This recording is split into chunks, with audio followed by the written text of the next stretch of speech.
Well, I can see that nobody was waiting for me. So, oh, wait, no, there's one person on. So, yeah, welcome to the Neroke 5 live stream number 4.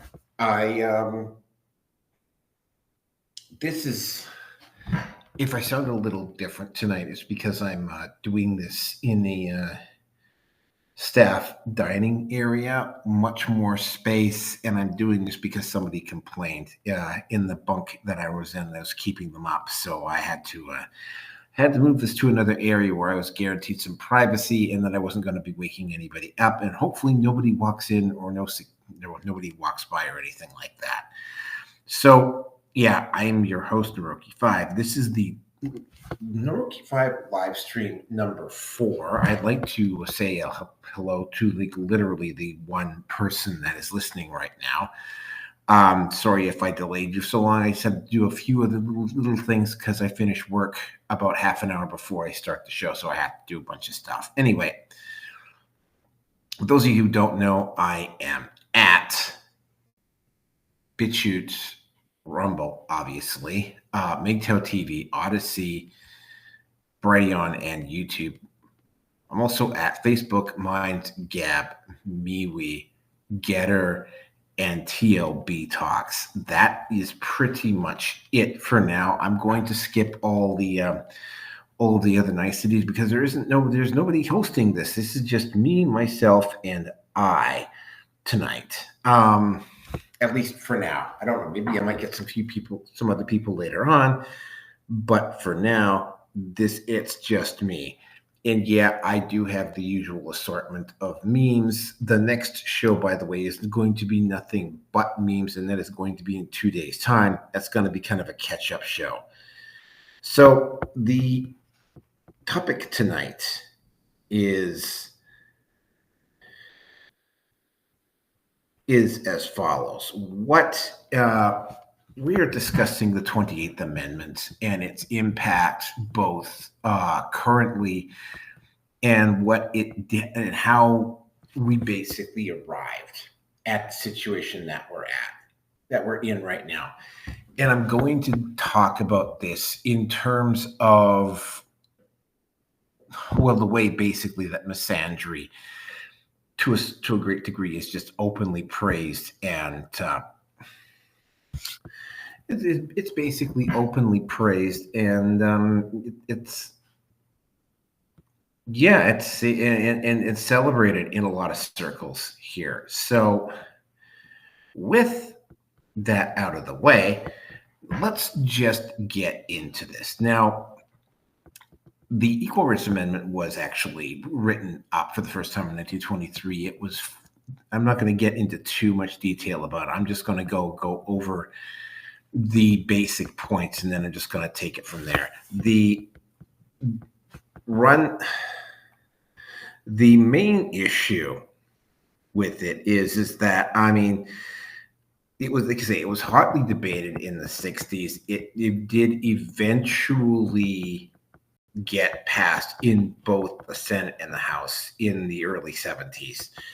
And it was given its 7-year extension in order to get the required basically 3/4 of the states, or 38 of the 50 states at the time, to ratify it in order to get in order for it to become an actual amendment inside the Constitution. Now, it came very close. It had 35 of the 50 states nominating it.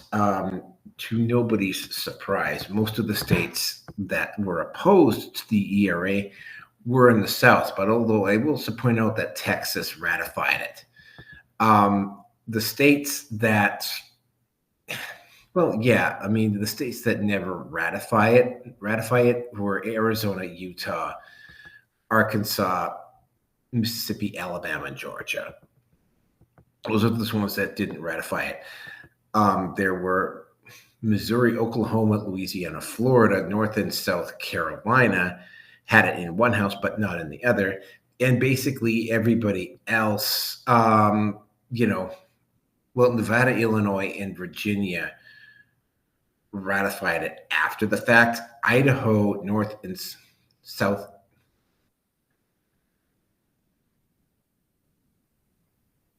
Idaho, North and South Dakota, Nebraska, Tennessee, and Virginia ratified it and then took it away. But unfortunately, you know what? It's like at this point, it was too little, too late. They didn't get the required states to ratify it within the time. The U.S. government gave them 3 additional years, and they had till June 30th, basically 1982, to do it, and they fell short, like I said, by 3 states. Now, the opposition to this, and this is really weird because most of this stuff has been resolved in one form or another. Most of the opposition to it was based around, well, first of all, it was based around traditionalism. If you take a look at the current cultural climate, traditionalism is under severe attack. That is not a coincidence. If you wanted to put on your tinfoil hat here, you could definitely say it's definitely a globalist agenda. But yeah, traditionalism was one of the issues that was in opposition to it. The others were potential loss of pension rights, gay marriage. And by the way, if you're familiar with the society you've currently got now, and you take a look at what's going on with gay marriage, it's sort of like, what? But I mean, that was not very well supported even in the 2000s. That's something that a lot of people don't realize. And they were not a protected class in any form or fashion. Another issue that came up around it was protections around selective service, around the draft. Here's the thing. Most of these issues have been either discussed in one form or another or have been resolved in one form or another. So, I mean, when Joe Biden made that, and by the way, this is just a personal opinion about what Joe Biden did around the 28th Amendment. He ratified he can't really ratify it because the time period to ratify the 28th Amendment expired 43 years ago. He made that speech and he got a rounding row of applause, but the 28th Amendment is not going to be an amendment because the time period for putting the amendment in is done. It's over. Now, this was and still is a very sharp, again, we've got the advantage of looking back over 4 decades and looking at this stuff and going, well, man, it's like most of this stuff's already been solved. And yeah, you're right. So passing the 28th Amendment now, even if it were to be ratified now, and by the way, they would have to go back and redraw it. I mean, most of the issues that were brought up via the 28th Amendment have been dealt with in other laws and other cases and other situations. So, I mean, it's not like the 28th Amendment is like opposing the 28th Amendment would be misogynistic or it would be sexist or whatever. It's just that most of the issues, actually not most, literally all of the issues that the 28th Amendment was attempting to address have been addressed. So, I mean, ratifying it now would be pointless. It should be duly pointed out, though, that the 3 additional states that did ratify it recently, 4 states have reversed their decision on it. Again, I'm not going to go into the nuts and bolts of the 28th Amendment. What I am going to do, though, is I'm going to talk about what happened afterwards. I'm going to say this right off the top. The failure of the 28th Amendment to be ratified was a gut shot to feminists everywhere. They were left bitter, disappointed, angry, resentful, embittered, and demoralized. And I'm not just talking about being demoralized to the point where, you know,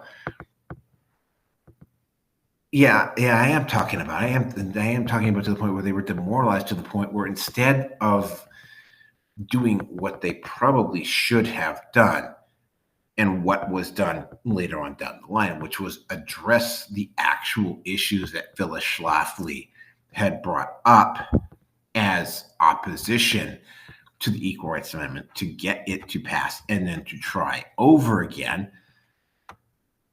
they got very morose. They never tried. And as we have discovered over the years, they used what ended up happening with feminism after this. And I have to point something out here.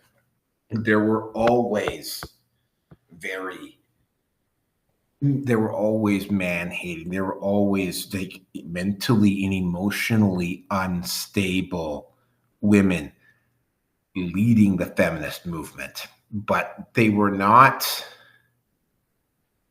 I mean, I've heard some arguments inside the manosphere that the feminism was always toxic and that the feminist movement was always evil and was always bad. I don't really think so. There were definitely women within the feminist movement who would qualify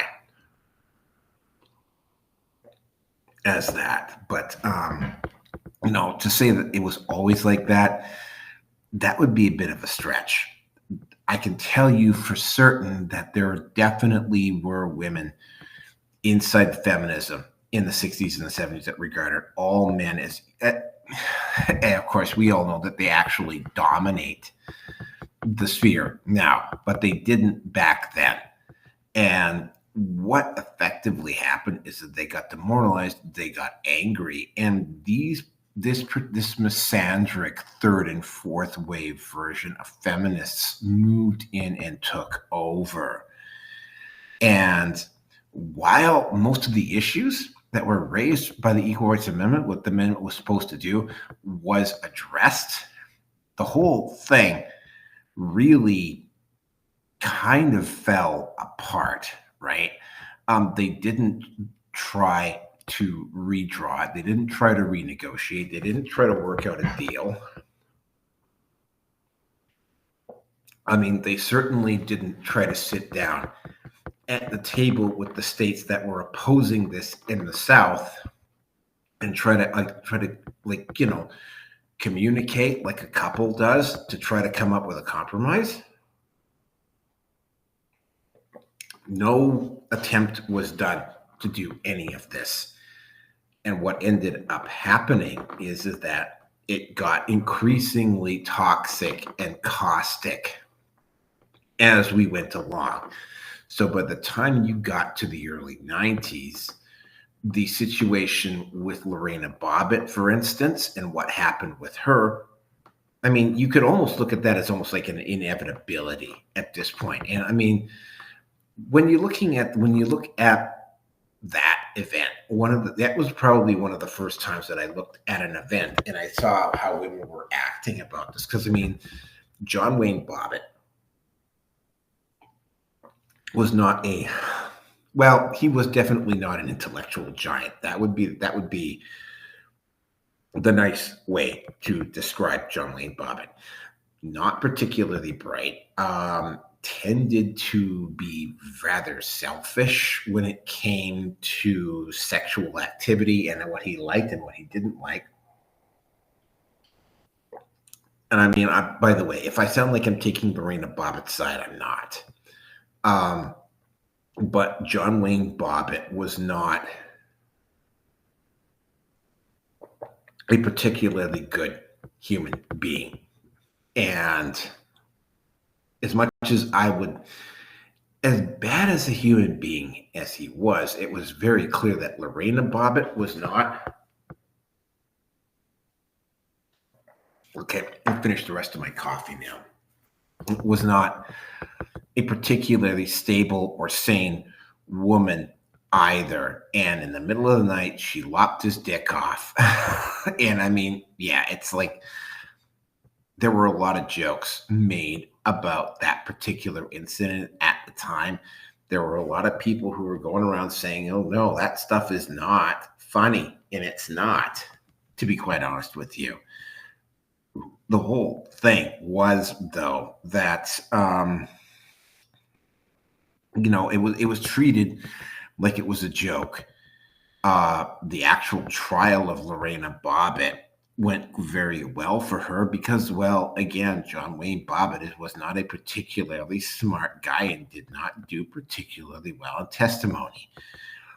One of the things that this is one of the first things that I can remember, like looking at and sensing that something was seriously wrong with feminism, was seeing a reporter standing out on the courthouse and seeing a large number of women jumping up and down and celebrating because a mentally unstable woman had lopped off the member of another guy and had gotten of a man and had gotten away with it. And I mean,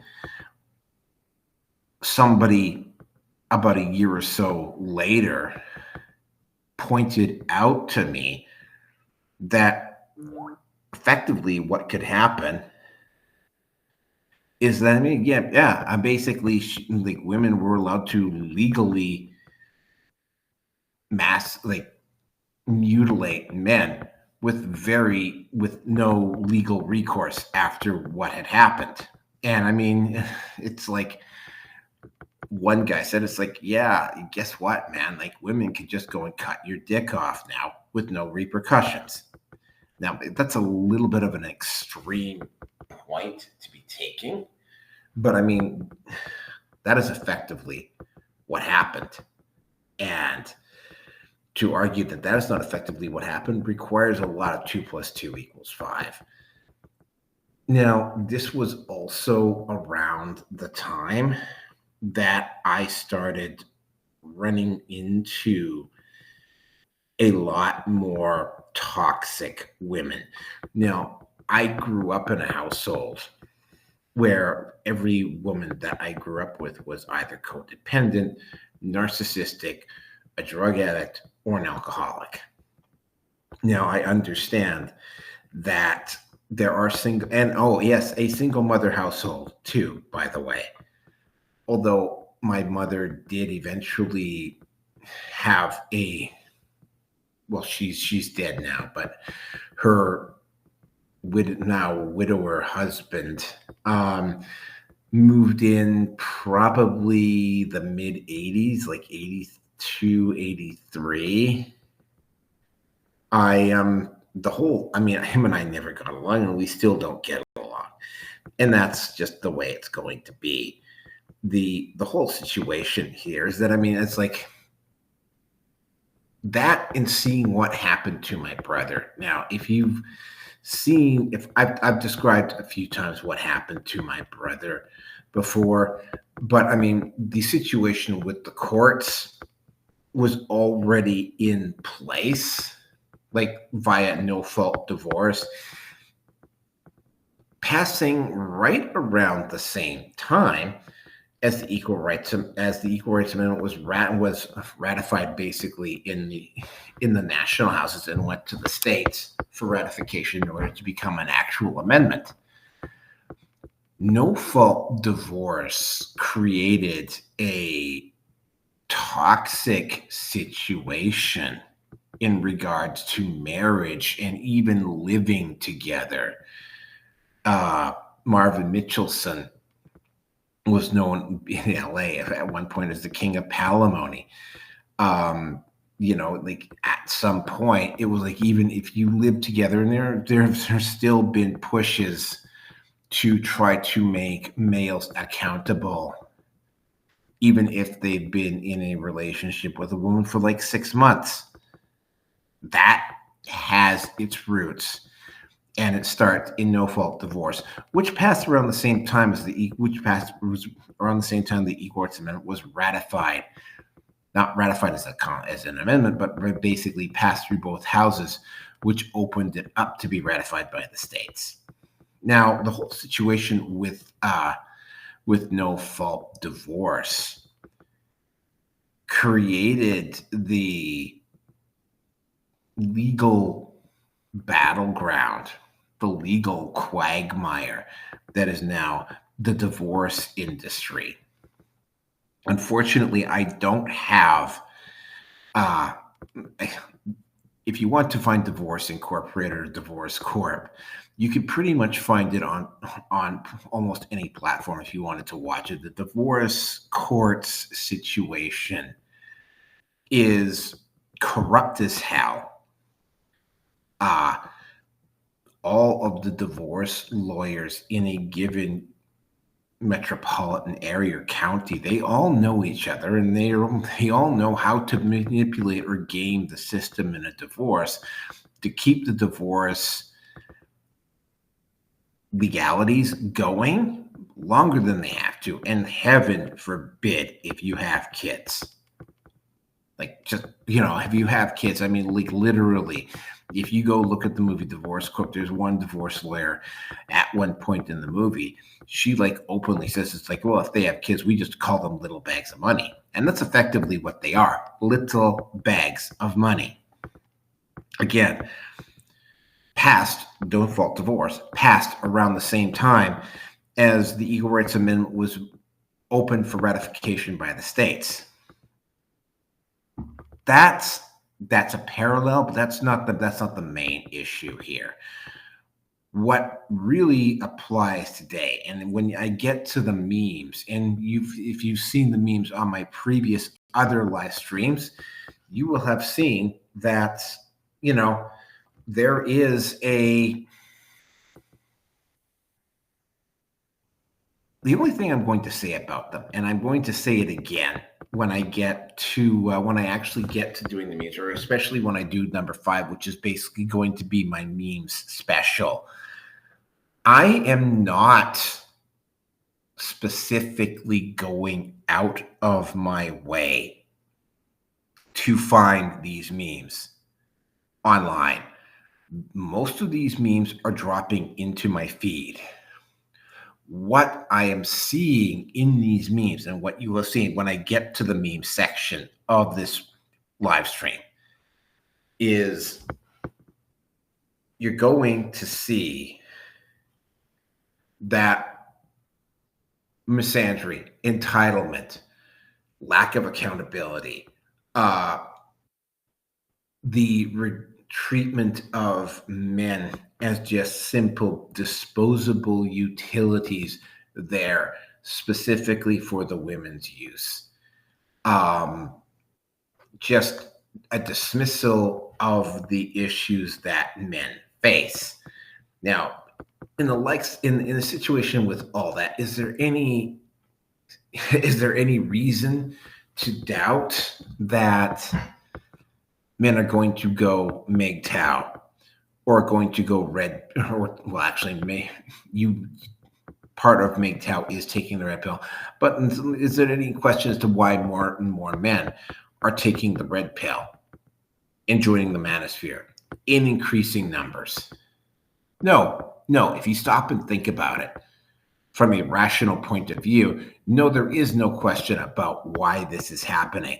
I mean, you can come up with some snarky excuses in an attempt to minimize that, or to justify whatever you think or feel about the manosphere itself. But what you think about the manosphere itself isn't changing what is going on. Now, each individual male has to make his choice around this. But I mean, ultimately, in the end, what has to occur is, do you as a man want to participate in a corrupt system? Yay or nay? Now, if it's yay, well, caveat emptor, right? If it's nay, how do you extricate yourself from that system? I'm not going to get into all of that as a discussion point today. What I am going to say is that, when I get to the meme section, you will see what I'm talking about. And all of these memes, all of this misandry, all of this attempting to shut down content creators on the manosphere, all of it is being given a wink and a nod by feminism. In the meantime, by the way, most of the major feminist organizations have not lifted a finger to prevent transgender women from competing in female sporting events, nor have they done anything to prevent transgender women or non-biological women from going into female change rooms or spaces. In that vein, however, I am also going to point out that women have been demanding to be admitted into male spaces for as long as I can remember. MGTOW is literally the only male space that specifically does not allow women in it. So when in the process of all of this happening, it's like I covered Lorena Bobbitt. Now you go forward a few more years and you get to an incident known as Duke Lacrosse. Now, Crystal Jane Magnum went on the record here only about 2 months ago and admitted that she lied about being raped. Now, what happened at Duke Lacrosse? Hold on, I have to kind of circle back here. My apologies. One of the things that happened after Lorena Bobbitt is that you started, the Promise Keepers came around, the Sterling Institute of Relationship started, that drum circle masculinity. I can't remember the exact term of it. That is the time when that particular type of male space began to emerge. Now, as we go forward, though, we hit stage 2, which is Duke Lacrosse. Duke Lacrosse was an absolute abomination. The 3 students, all of whom were white, that was the big loaded issue around Duke Lacrosse, was that there was 3 white boys that raped this black woman, and there were also 3 entitled rich white boys that allegedly raped this black woman. And it just happened to fall in an election season, and a bunch of unscrupulous people, Nancy Grace, Mike Wilfong, the DA, whatever, used this case with no actual proof that anything had happened, and tried to make and used these individuals to pump up their political careers. They ignored evidence that was being presented to them, which had clearly cleared the boys. In fact, not only did they refuse to admit it, but they fought the admission of said evidence into the courts that would have exonerated these people. They even went so far as to try to double down on a particular hearing. Now, unfortunately for the people who were going after the 3 boys, there was a guy there who just happened to, I can't remember specifically his name, but he was familiar enough with the situation, the rules and laws, that he explained it all, which basically caused the whole case against the 3 boys to be dropped. Now, in response, Nancy Grace, who was one of the bigger, if you've seen Nancy Grace, she's on television. She's a really annoying, dishonest television personality. Nancy Grace has never admitted culpability in regards to her attitude and her actions around the Duke Lacrosse case. Mike Wilfong eventually got disbarred. Crystal Jane Magnum ended up going to jail for a while, got out, and was released. But what happened specifically over that period is that you saw a surge in awareness that took place with men, and you saw the early versions of the red pill as a metaphor. MGTOW, which I don't believe existed in name. Ironically enough, there was a meeting about 2 or 3 months after this was dropped, in Asheville, North Carolina, where the concept of MGTOW was, I think, properly fleshed out. There was also the resurgence of fathers' rights. There was a whole bunch of men's organizations that started to take off after Duke Lacrosse. Now, when we get, and here's the thing, and now we go back to the Equal Rights Amendment. The Equal Rights Amendment, and the way, at this point, we're still talking about third wave feminism here. Third wave feminism had pretty much captured the cultural zeitgeist at this point. So the three boys of the Duke Lacrosse incident were guilty as charged without the benefit of trial. That's why Nancy Grace was able to do what she did. Like, these toxic women inside the feminist movement had poisoned the well already at that point. That fathers' rights was mocked.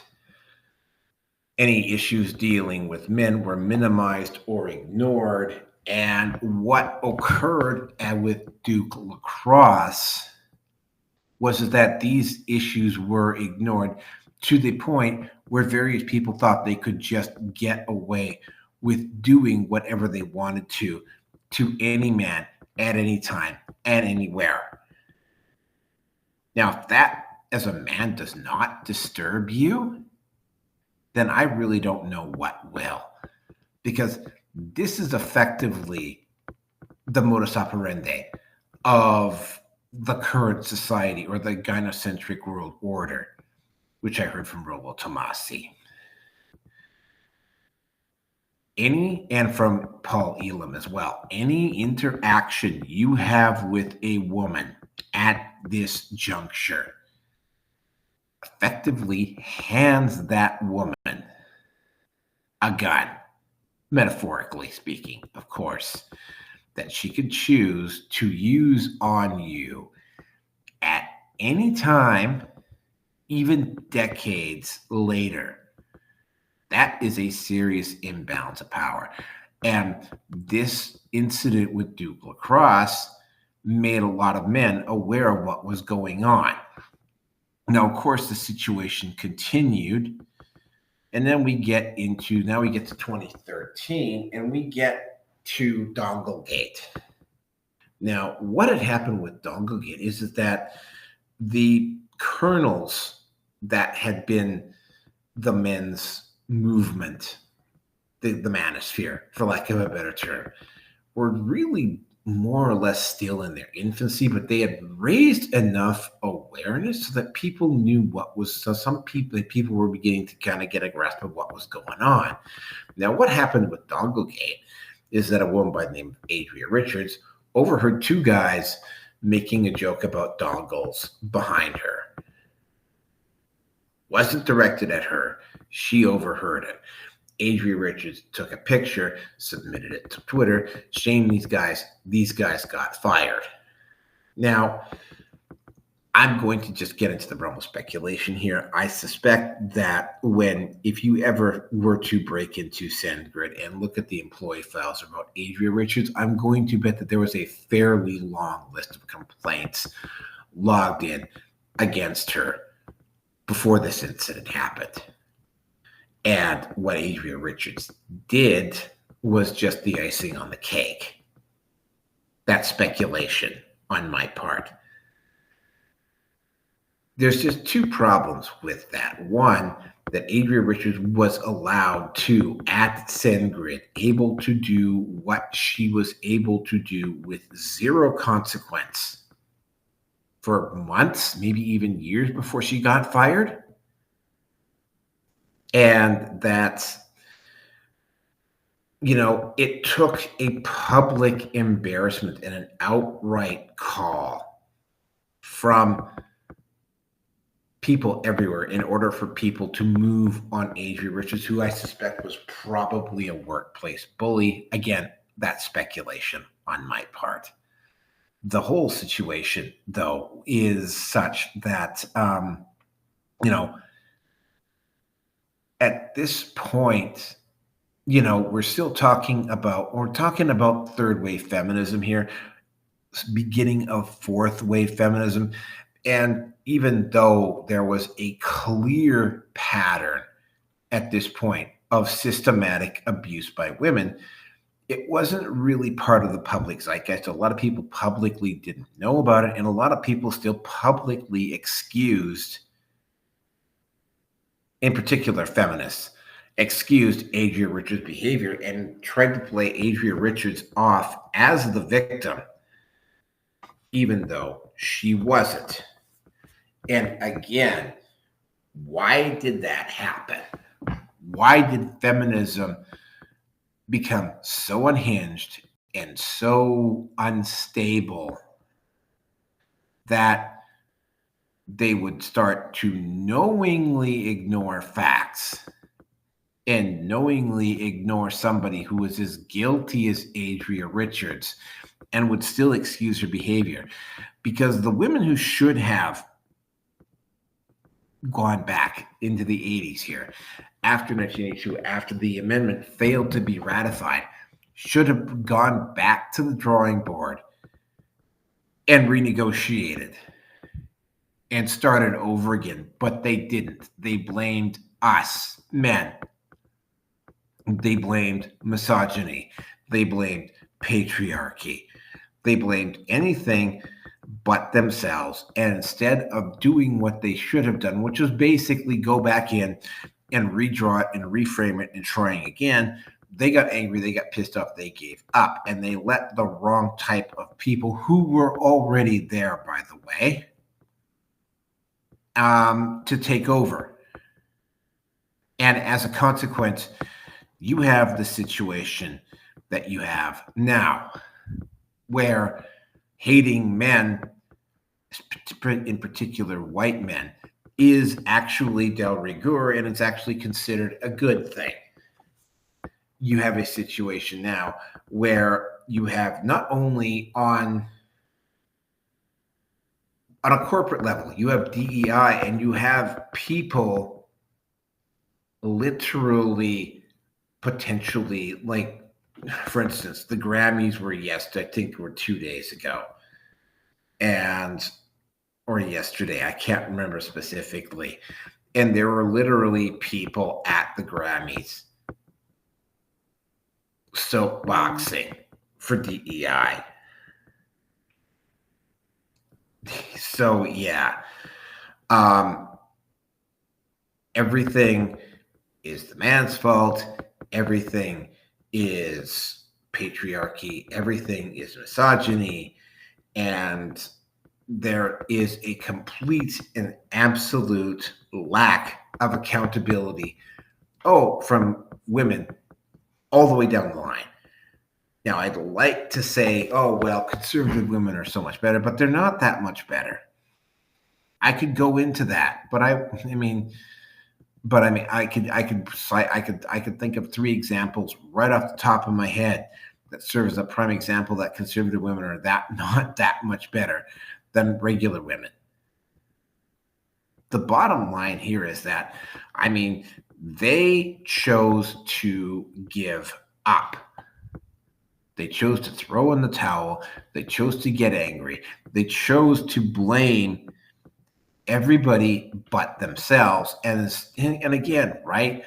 What would the environment look like if this had been enshrined in the Constitution? Would we be dealing with the same level of dishonesty from feminists that we are currently dealing with? Would we be dealing with the same degree of toxic behavior that we currently see from women? Because, I got to admit, most women now, try to find a woman without a lot of tats and piercings is getting more and more and more difficult, right? I'm actually kind of glad that I'm getting up there in age because, I don't have to start, I don't feel the urge to go looking anymore, even for a short-term recreational relationship. I don't, for good reason. This current group inside the feminist leadership is all about serving themselves, maintaining their power, and not really doing the thing that they were supposed to be doing, which was to protect the rights of women. I mean, they can't even be, I mean, for a group of people that claim that they're there to defend the rights of women, like, I'm going to throw this out to you. Like, where has the National Organization of Women been on transgender women by taking away athletic opportunities from biological women? Where was the National Organization of Women on transgenders being in women's spaces, including bathrooms? Where are they in terms of protecting girls from potential predators? Then you've noticed, and almost, in fact, if anything, you've seen most feminists come out in favor of transgenders. Like, is that something that the original founders of feminism back in the 60s would have stood up for? Is that something that they would have been proud of today? I mean, think about it, right? The current leadership inside of feminism is not concerned with defending women. They're more concerned about embarrassing and degrading men, and basically, much like the SPLC and some other organizations, which used to be noble a few decades ago, they're more concerned about their bottom line and the money that's coming in to their coffers, rather than the actual, per se,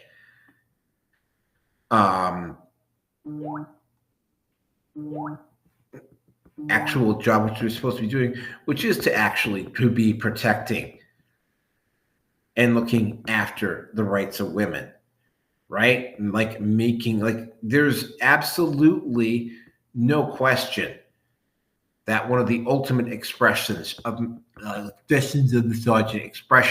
misogyny is a biological man transforming himself into a woman and then competing against a woman athletically. Like, in what world does that make sense? But you see feminist organizations everywhere not doing a thing about it. The people that were supposed to be there defending feminism are more concerned about Andrew Tate or Rollo Tomassi or about the manosphere. They don't seem to give a fuck about whether, Leah Thomas is taking away athletic opportunities away from women. Now, fortunately, NCAA has wised up. And again, right, this issue is going to be solved in one form or another. But I'm going to have to say, women are not overly concerned about the rights of other women at this point. It's like you can feel free to comment if you want to about how wrong I am about that, but that's the God's honest truth, right? Now, if you're a guy in this particular situation and you're seeing the way women are acting, and the laws are the way they are, and that third and fourth wave feminists have in no form or fashion made any attempts to have, and yeah, Victor Zent has talked about this. Why haven't you reached out to feminists and talked to them? Well, they actually have, and they were ignored and rebuffed. So what do you do, right?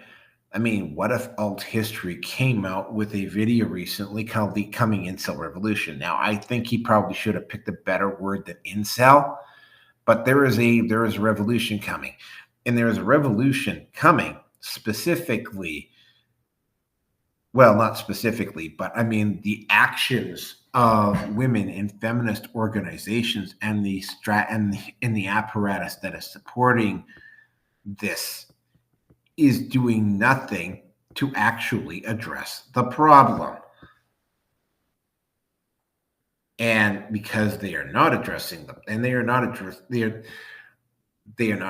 the problem, it's only going to get worse. And it's gotten worse because and again, I'm going to get into kind of female nature here, because the people inside the feminist organizations are not interested in that. They're interested in hating men. They're interested in being openly and publicly misandric, right? They don't care about attempting to improve the relationships between men and women.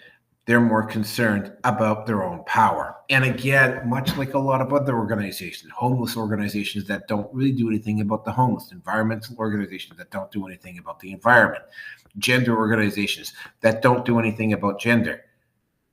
It's not about the actual purpose of what they're there for. Southern Poverty Law Center doesn't do anything, or to a great extent, doesn't do anything about civil rights anymore. Neither does the ADL. Neither does the SPLC. Sorry, the SPLC, the ACLU. They've all sold out. They're more about their own money and their own coffers. And that's the same thing that's happened with the National Organization of Women, or for all intents and purposes, all other prominent women's organizations. Right? I mean, it used to be that it used to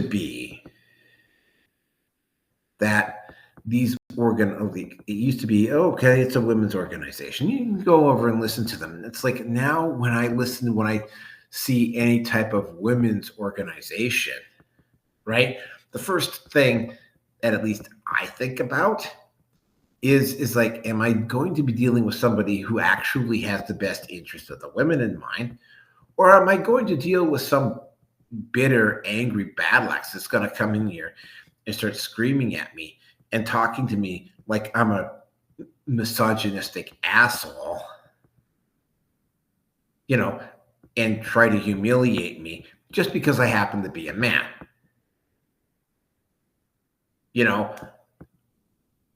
It's reached the point, at least for me, where I am very suspicious of any feminist organization. And again, right, when I get into my personal story around this, I mean, if you talk to most guys out there, and if there's guys and they want to comment in the live stream or in the live chat, there is a actual live chat right now. What was your first example of misandry, or where you saw something happen openly? My first example, I mean, well, I can remember my mom visiting this one friend of mine, and she would tell me, oh, well, that woman hates men. And I didn't understand why at the time, but I do understand now. I couldn't understand at the time why it was that she did. But the first time I actually encountered a woman that I suspect hated men was in high school. And I think that was going to be the case with a lot of people. There was a teacher I had in grade 10 when I was still in Prince George, and she would specifically mark the boys a little bit lower than the girls. I can remember in one particular case, this was a social studies class that I was in, and I, for whatever reason, ended up at a table with a bunch of girls. I was the only guy at a table with a bunch of girls. And we got together and we did this project and whatever. They did the research, and we were supposed to basically write up an interview. And I wrote up the script for the interview. I got a lower grade for the interview, even though I was one of the actors in the interview, and I was the one that wrote the script. Now, having been involved in the film industry for a while, I understand that the scriptwriter actually gets a much bigger credit than what I got from this woman. And I mean, was that done on purpose? I don't know. The next individual that I remember, and this is after I had entered recovery.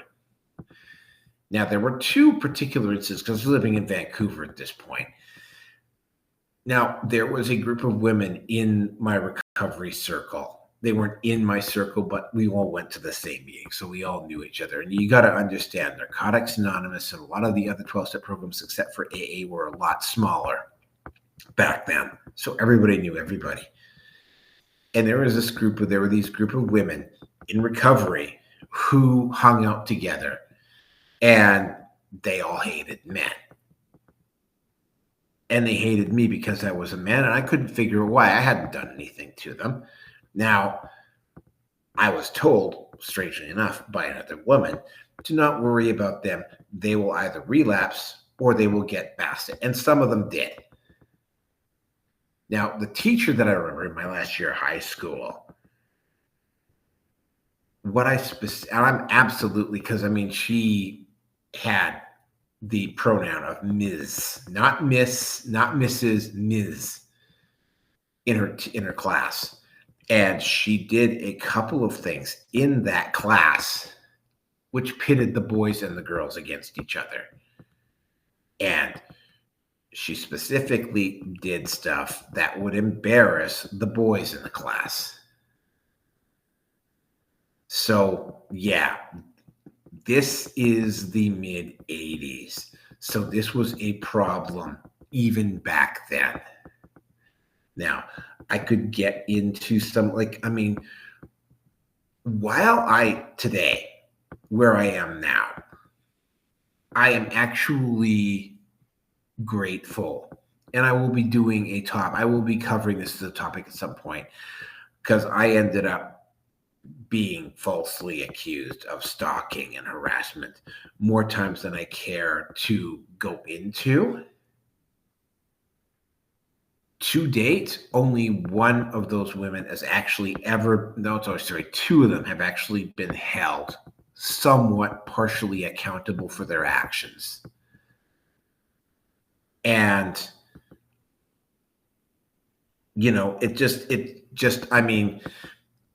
I've heard examples after example after example of guys who will approach this woman and will get accused of something, and then a day or two or a week later or whatever, some other guy will approach them and do the exact same thing, and it will be okay. And there's zero consistency. And it's oh, well, that's just women being women. Yeah, that's just women being women. But I mean, they take it one step further and they start to accuse these guys of whatever. I mean, I can think of at least 3 or 4 instances in my life where I could have ended up dead, in hospital, in jail. There was one particular occasion in the mid-'90s where I was living in a small town. It was literally almost impossible for me to go anywhere in that town without running into this one friend of this one woman who felt quite free and open about accusing me of stalking and harassing her. And the only person who I knew it took me several months even to figure out who the hell it was. I didn't know. And it was difficult for me to figure this out. And it wasn't until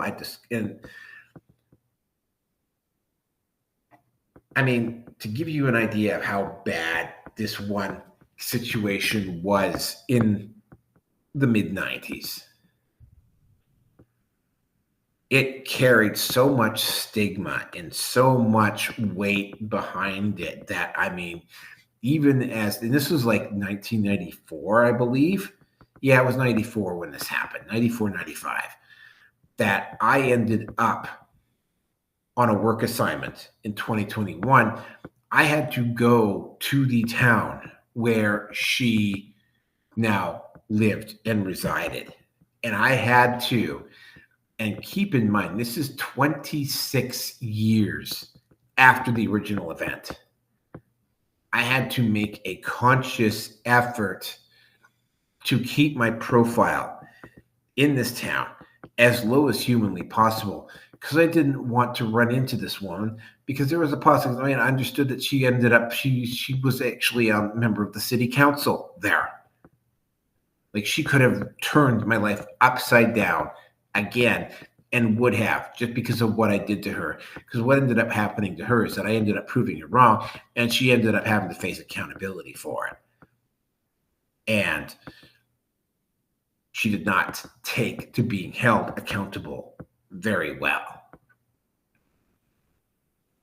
Now, where would I be without third and fourth wave feminism doing to women what they did? Well, for one, if you listening to this podcast, you wouldn't be listening to this podcast. While I still have a significant amount of emotional baggage from my childhood, I don't think I would be doing this as a podcast. I would probably be doing something else. I certainly wouldn't be nearly as active in the manosphere as I am now. And while I remain eternally grateful that, and the manosphere itself wouldn't be nearly as developed as it is now.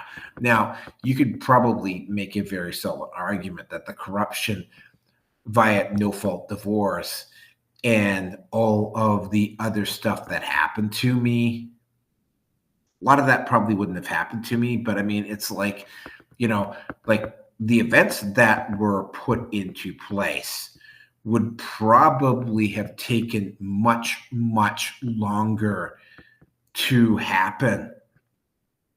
The red pill would not nearly be the metaphor that it is now had the Equal Rights Amendment been passed in 1982.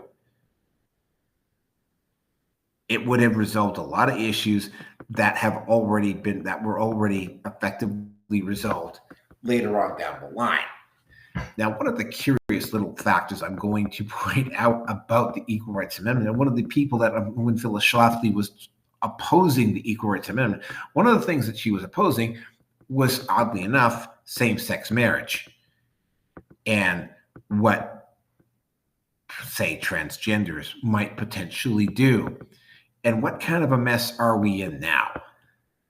I really don't care if gays get married. I don't have kids, but I know a lot of people that do. And they don't want to have these people anywhere near their kids. And they fight very, very hard. And I suspect a lot of it might have to do with pedophilia, but I'm not going to go down that rabbit hole very far. But they seem to really, really want to have access to other people's kids. Now, how much of that would we have dealt with it earlier? Would we have dealt with it later? This issue is coming to a head. And what's going to happen when we reach that head, I don't know. But what I can tell you is that if you're a man involved in the manosphere and the women that got you into the manosphere or the trauma or whatever that got you into the manosphere. Now, if the women that did that knew they were going to be held accountable for their actions a year ago, 2 years ago, 5 years ago, 10 years ago, would they have done that to you? Yeah, there's still the courts and there's still the corruption within the courts, and that would have eventually come to a head at some point. So the manosphere wasn't almost an inevitability at this point, but would the manosphere be as far along as it is now had women still been allowed? Had women still been forced to remain somewhat accountable for their actions, which probably, you could make an argument about it, which probably would have been the case had ERA been passed back in 1982, or the issues that we had now would have been worked through by this time. I mean, we still have the issue with the courts, and we still have the issue with female bias in family courts and divorce courts and child custody and whatever. So, I mean, it's not that every issue would have been resolved, right? But I mean, I don't think men would have been, I don't think, for instance, that men would not be openly scorned and ridiculed just for having a dick like they are now, where they're shamed if they approach the wrong woman, and you really have no way of knowing what the wrong woman is. That stuff wouldn't be around, or it would look very different. And I think my life would look very different if women had been held accountable. If women had been held more accountable, for instance, I probably would have been removed from the house that I was living in because it was very dysfunctional. There was alcoholism everywhere. There was emotional abuse everywhere when I was growing up. And the damage that did, which I have moved on from, the trauma that I had to deal with, I have moved on from that. But you never forget where you came from. You know, like it wasn't even as late as like 2017, you know, when I started doing my blog, which, by the way, I will freely admit was therapeutic at the time, right? I was dealing with a childhood issue. I thought I shouldn't be dealing with a childhood issue at the age that I was, but I was. And I was really flabbergasted about having to deal with that childhood issue because it was basically a revisiting of something, strangely enough, that I had to do in the late 90s because of my experience with toxic women who were not being held accountable for their actions had done to me in the mid 90s. Now, in the end, for me, I ended up being a happier, stronger, more productive individual because of that stuff, right? The adversity you face, that which does not kill you makes you stronger. It didn't kill me. It made me stronger. I processed it. I learned from it. I didn't use or drink. And as a result, I came out of it happier and stronger and more productive. That was a choice I made. That's not a choice that a lot of guys are even aware that they have. And yeah, so are we better off because the Equal Rights Amendment didn't get passed, or are we better off because it didn't? Didn't or did? Well, if it had gotten passed, like some of the issues that were raised in opposition to it, which have all been dealt with, would have been dealt with back then. Now, would that behavior have given women excuse to remain unaccountable? I don't really think so, right? Like the women back in the 80s were still, although not like they were back in the 50s, they still had some more, so they still had some values. They did. The ones that came afterwards, I really don't think like we would be probably moving into, and this is where I'm going to end off tonight. The TradCon, I don't think the TradCon model as a as a system for families is really going to work, nor do I think the current belief system that we've got is an answer. We're going to be evolving into something new and different. I'm ending off the actual non-meme portion of this thing with the MGTOW thing, with the guy giving the middle finger to the wife, with the guy with the bachelor giving a middle finger to the wife, because it's like, yes, whether you like to hear this or not, you are going to hear it. Marriage is not a good deal for men. Now, you will get trad cons who will try to convince you that this is not the case. They will manipulate the stats and they will say that 2 + 2 = 5. And that if you actually review the numbers of this and that, the actual marriages all last about 20 years. And it's like, well, that's just, that's fucking great, man. Tell that to the fucking guys that got shafted over in divorce court. Tell that to the guys that are still having to pay fucking alimony to their wives 40 years after they divorced them. Tell that to guys that haven't seen their kids in forever. Tell that to guys that are like literally any form of indentured servitude over child support payments and still don't get to see their kids. Tell that to guys sitting in jail over false accusations. You know, like,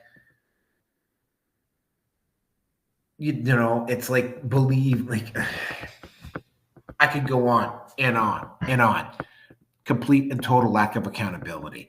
That accountability probably would have been there had ERA been passed.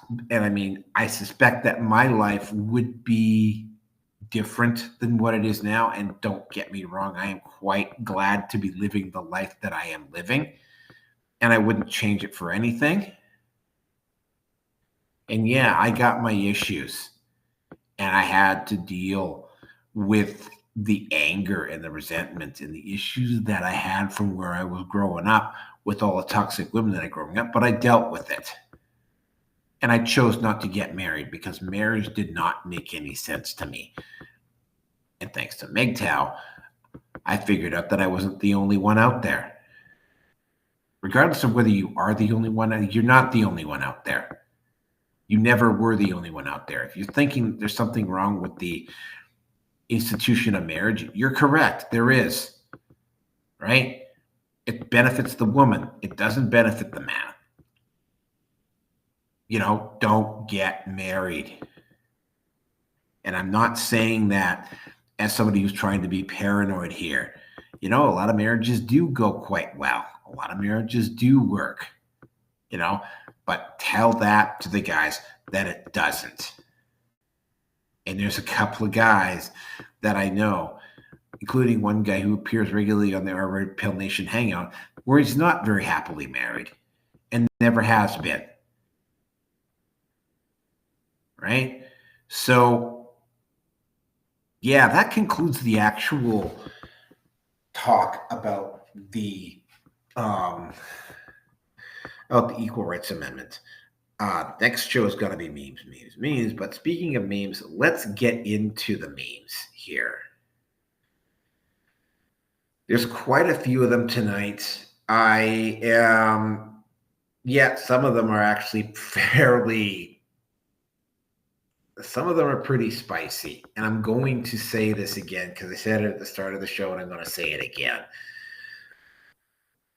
I don't go looking for these. Most of these memes appear on my feed of the various social media outlets that I use on a regular basis.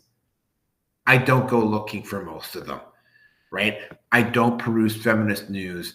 I don't peruse feminist sites on Facebook or Instagram. I don't have any feminist friends or any feminist contacts that I go into. This stuff falls into my lap, and I want you to consider that as I'm going through these. And if you want to listen to number 5, which is going to be basically me catching up on all the back memes, feel free to. But yeah, without any further ado, let's get into the memes. Now, the first one I have here is just basically named accountability. And yeah, it's pretty self-explanatory.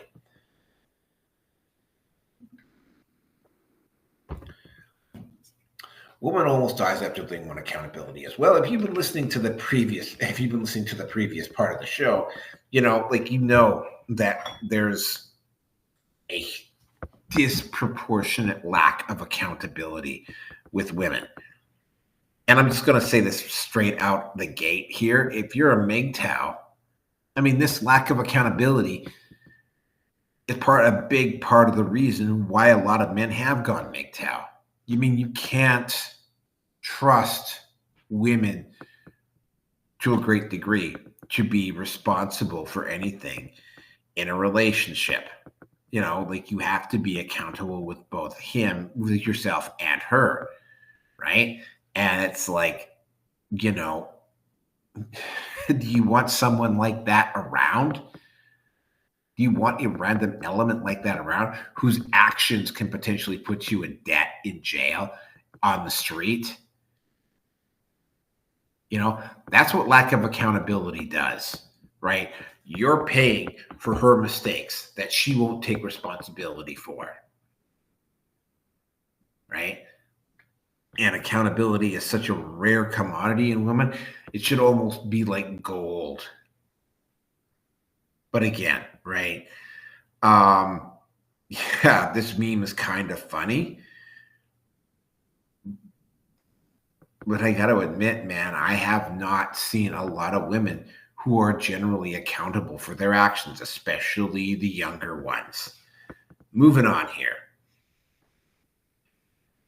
Now, this one ties into Warhammer. Now, what is happening? And talking about how feminism has just ruined things, about how feminists is. Warhammer 40K was never exclusively a male space. That being said, painting of miniatures, moving miniatures around on a board, and engaging in a long-term battle, that is just not something that I've seen a lot of women get fired up for. Now, I have seen women that are into it, and I've actually seen women that are pretty good at it. The ironic part here is and I was just dealing with a guy like this today. When this one woman was making excuses once again for lack of accountability, this guy was actually saying, well, guys who disagree with you are boys, not men. It's like, no, man, if you're a man, it's like you have to have your own terms, your own principles, right? And if she's doing something that goes against your principles, then, that's pretty pathetic. I have met, if you're looking at this photo now, okay, not every single simp and white knight looks like this, but they do have that pale, doughy neck, beard. A lot of them do have that look about them. Again, that is a stereotype. I have met guys who are simps that are definitely not in that category. But I mean, the throwing around of the word incel gets tossed around a lot. And, it even gets thrown out at guys who are married or guys who are MGTOW. And I got to emphasize to you, MGTOW and incel are not the same thing.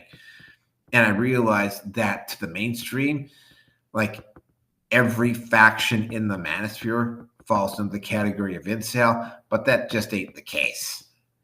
It's just not. But yeah, I have encountered this type of guy. When I see somebody throwing out the word incel, one of the first things I do when I assume when somebody's doing this is that this is an individual who follows his dick around like a puppy dog and is willing to sell out every principle he's got on the possibility that some woman's going to give him a ceremonial pat on the head,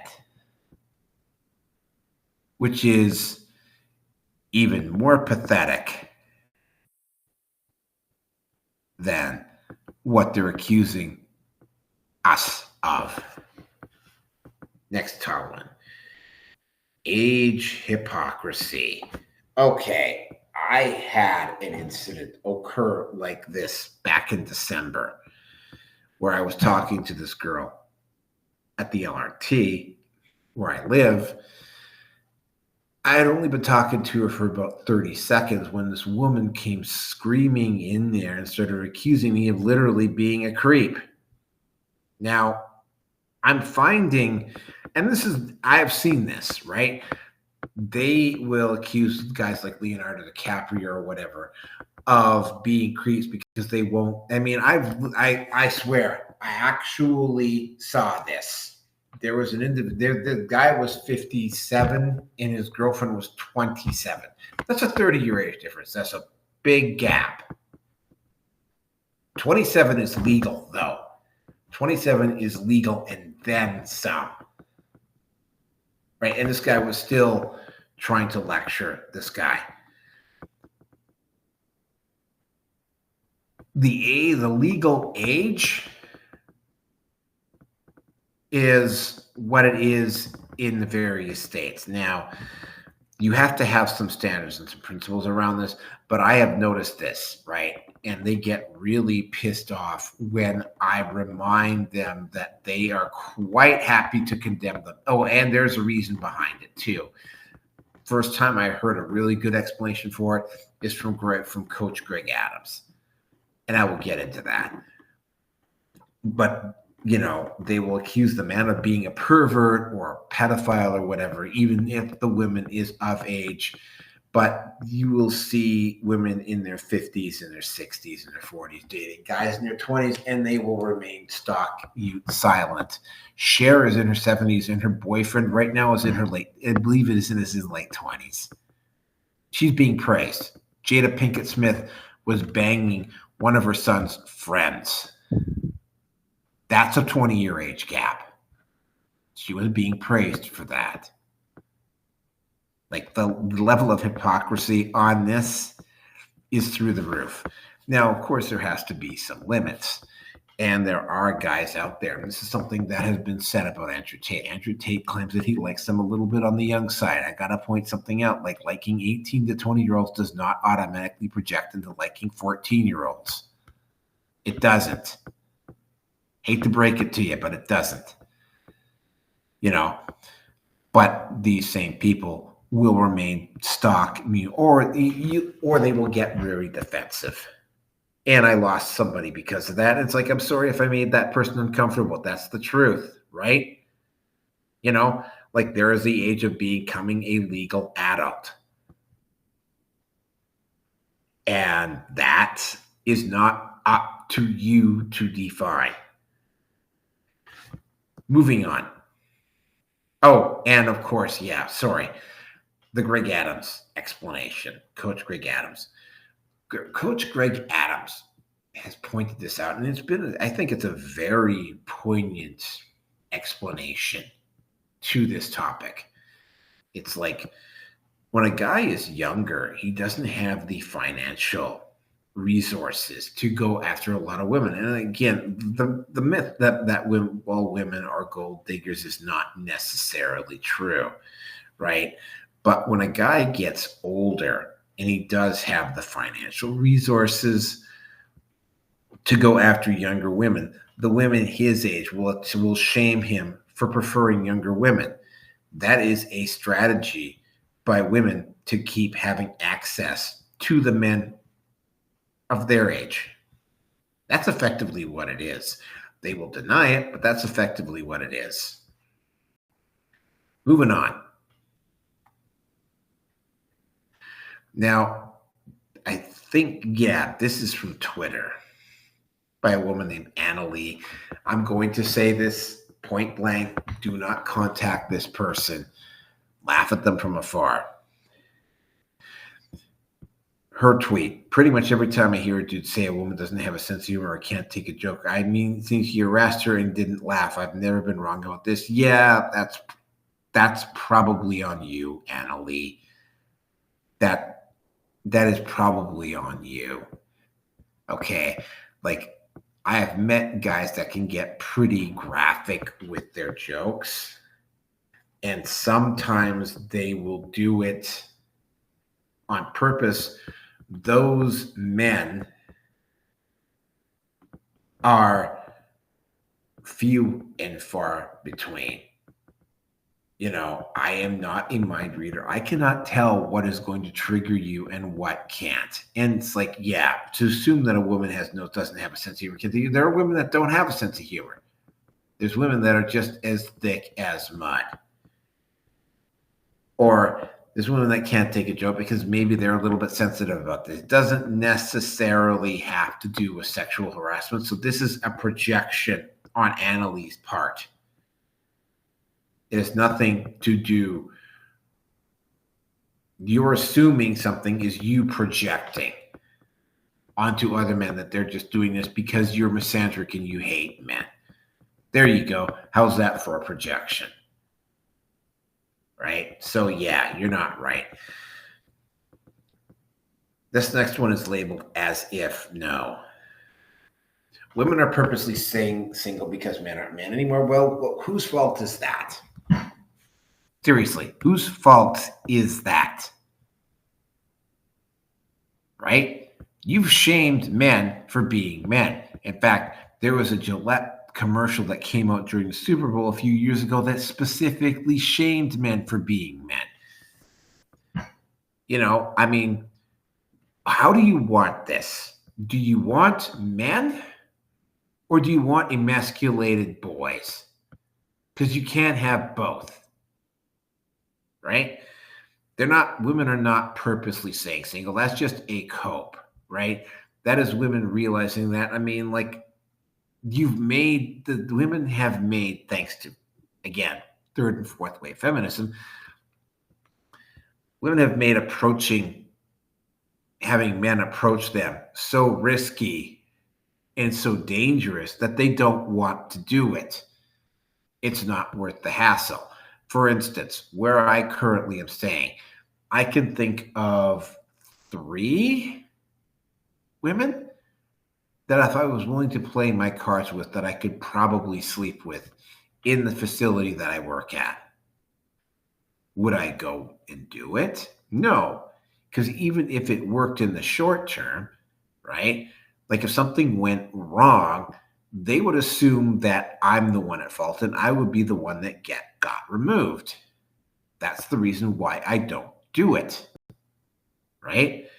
It's not about, and incidentally, by the way, it is not up for women to decide what a man is in the first place anyway. You rescinded that right as to what you want out of men when you decided that we could no longer have standards around women. That doesn't work that way. Men are going to redefine their standards around women, whether you want them to do it or not. You cannot force a man, for instance, to like a fatty, which I will get into later on. So the next one, Barbie Ghetto. This one is funny because I've seen there was a couple of stories that came out of San Francisco, which I covered on the Red Pill Nation Hangout, where a liberal woman in a multicultural community got robbed or had her car vandalized or had something else bad happen to her. Both of them were in San Francisco, by the way. And she was told outright, well, you know what? You voted for this. Yeah, ladies, you don't like the city you live in. You think it's dangerous. You think it's unsafe to go out at night. You think there's too much crime because you voted to defund the police. You wanted to defund the police because Black Lives Matter. Well, guess what? You know what? Now there's no police around, or there's fewer of them.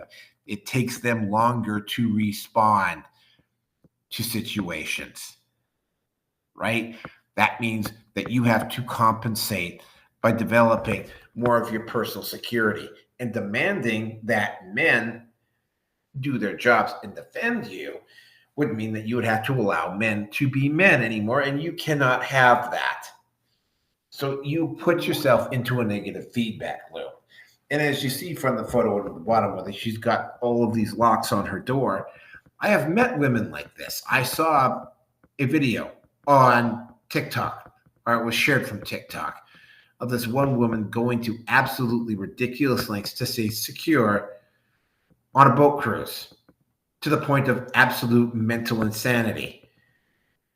That's on her. That's on you.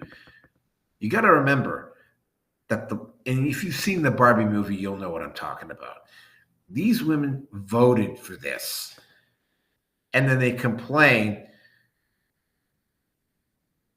because it's not safe in the neighborhoods they live in. Well, you know what? That's on them. Sorry. Next one. This is the one I was talking to you about when I was talking about Warhammer earlier on. Remember that accused incel one? Beardsley. Things women have ruled: the internet, video games, anime, the government, or demographics, polite society, food, comedy, movies, education, men. A lot of these are basic. Let's go through them. The internet. Well, if you want to look at the OnlyFans situation, yeah. If you want to look access to porn, yeah. Although again, I have I have a somewhat more tolerant stance towards porn. It has democratized things to a great degree, and that goes both ways. Anybody with $500 can get themselves a website, and I do mean anybody with 500. Actually, a website's even cheaper than that now. Video games. Ironically enough, I was basically watching the Best of Woke Awards here tonight, just before I started this, and one of the games, and it was only up for like not even a week before it got taken down. The developer of this game literally during COVID, like demanded anybody who didn't get vaccinated or wouldn't wear a mask around her and it wasn't her that did it, to get fired. She didn't take any criticism of her project. And as a result, the game only lasted online for like 2 weeks. Dragonborn, the woman who created that, no longer works at the company that she works for. Ubisoft is on the verge of going bankrupt because they bought into the woke agenda. I could go on and on and on. Anime, I'm not an anime fan, so I really wouldn't know. I know that American anime is definitely leaving a little bit to be desired, but the stuff that's coming out of Japan is still okay. That's about the length and breadth I know about it. The government, yeah, well, it isn't just feminism. It isn't just women that have been doing this. The current cultural zeitgeist, which probably would have been at least tapered off a little bit had the Equal Rights Amendment been passed, this probably wouldn't have been quite so bad. But yeah, this strange female habit of inclusion and being open and welcoming, that, and being accommodating, that, and using the government to do it, that is a double-edged sword. And we're seeing that now with corporations abusing illegal immigration, and with, of course, various immigrants,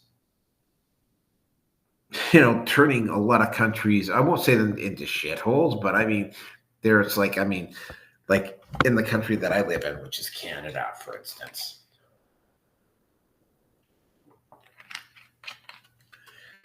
The NDP member of part, there were Indian immigrants shitting on a beach, on a resort beach, even though there were porta potties in aplenty, in some cases 20 yards away from where they were doing this.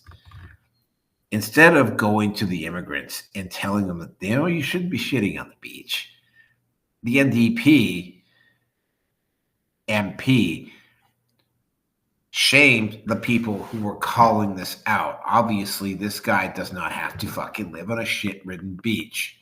There is a disconnect between the people who run the government and the people who are actually being governed.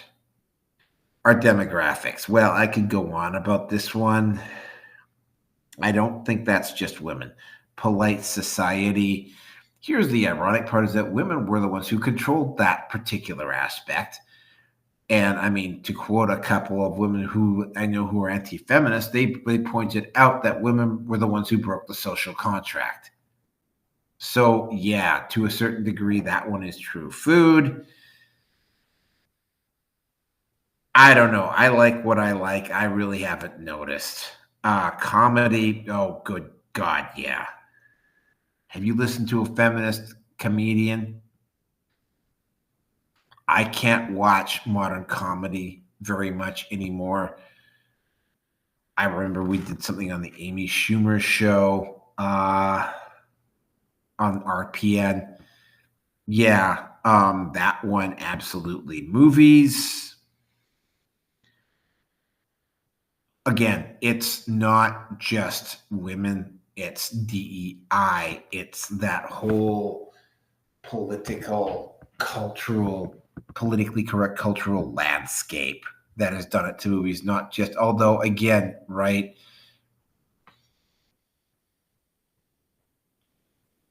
it's that's that really weird habit that women have of trying to be accommodating to everybody to make everybody go along and make everything be okay.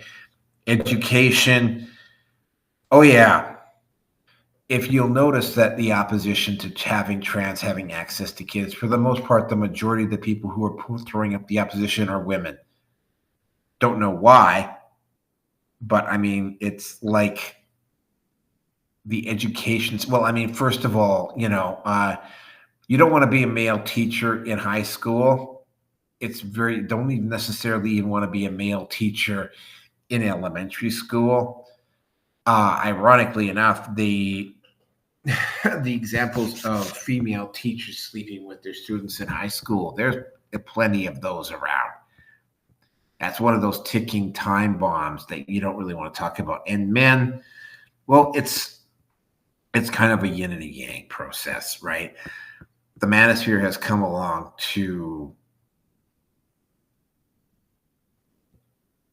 fix this issue.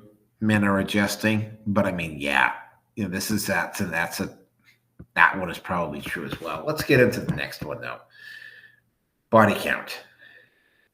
Um,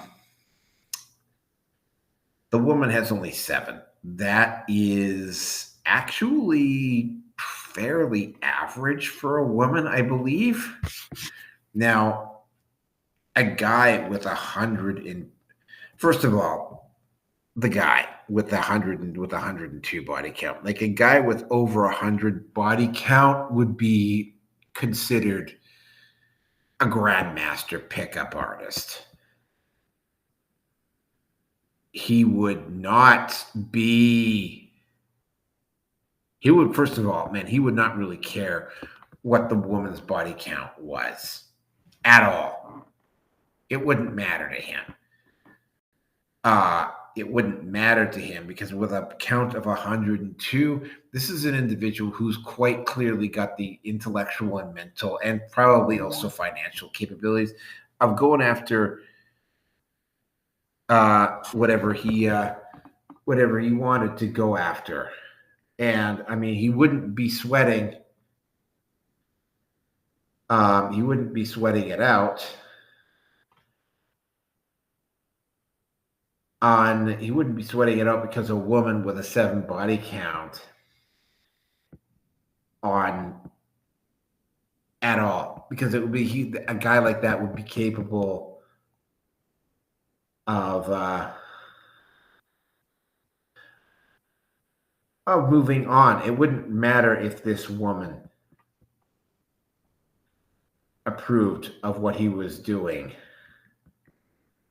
or not. And if you can hear the tapping in the background, I am actually sending a message to V right now to let him know that I'm doing a live stream on Rumble.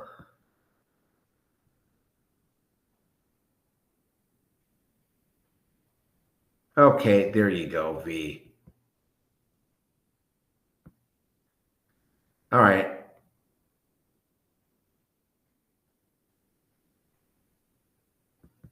All right. So yeah, I mean, yeah, this is not a this is not something that a guy with this high of a body count would worry about. He's a grandmaster pickup artist. He wouldn't have to worry about it. He certainly wouldn't be sweating because the woman's approval wouldn't mean anything to him because he could always go out and get another woman. See, this is the flaw of this particular me. Moving on. Bridget Duke. This one is just, oh my God. You can read men who don't support their wives to stay at home to raise their children. Women support men's careers providing unpaid childcare, housework, meals, and overall family life management. Okay, yeah, and where does a woman get the money to do that? Where does a woman get the resources to do that if she's not working? Yeah, from the guy. You see, this is a better together dynamic. Each person in the marriage, and again, I'm not only speaking from theory here, but each person in the marriage has the assumption of various responsibilities inside that marriage. And, to assume that the man is not doing anything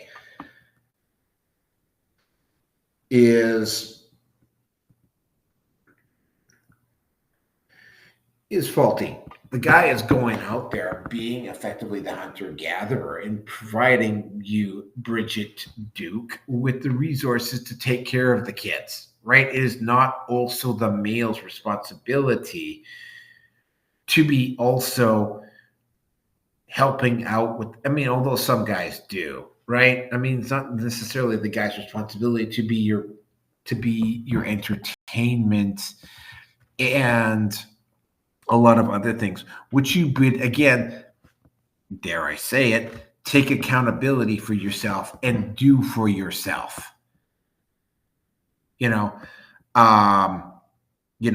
Your stay-at-home situation is being paid for by that man's labor.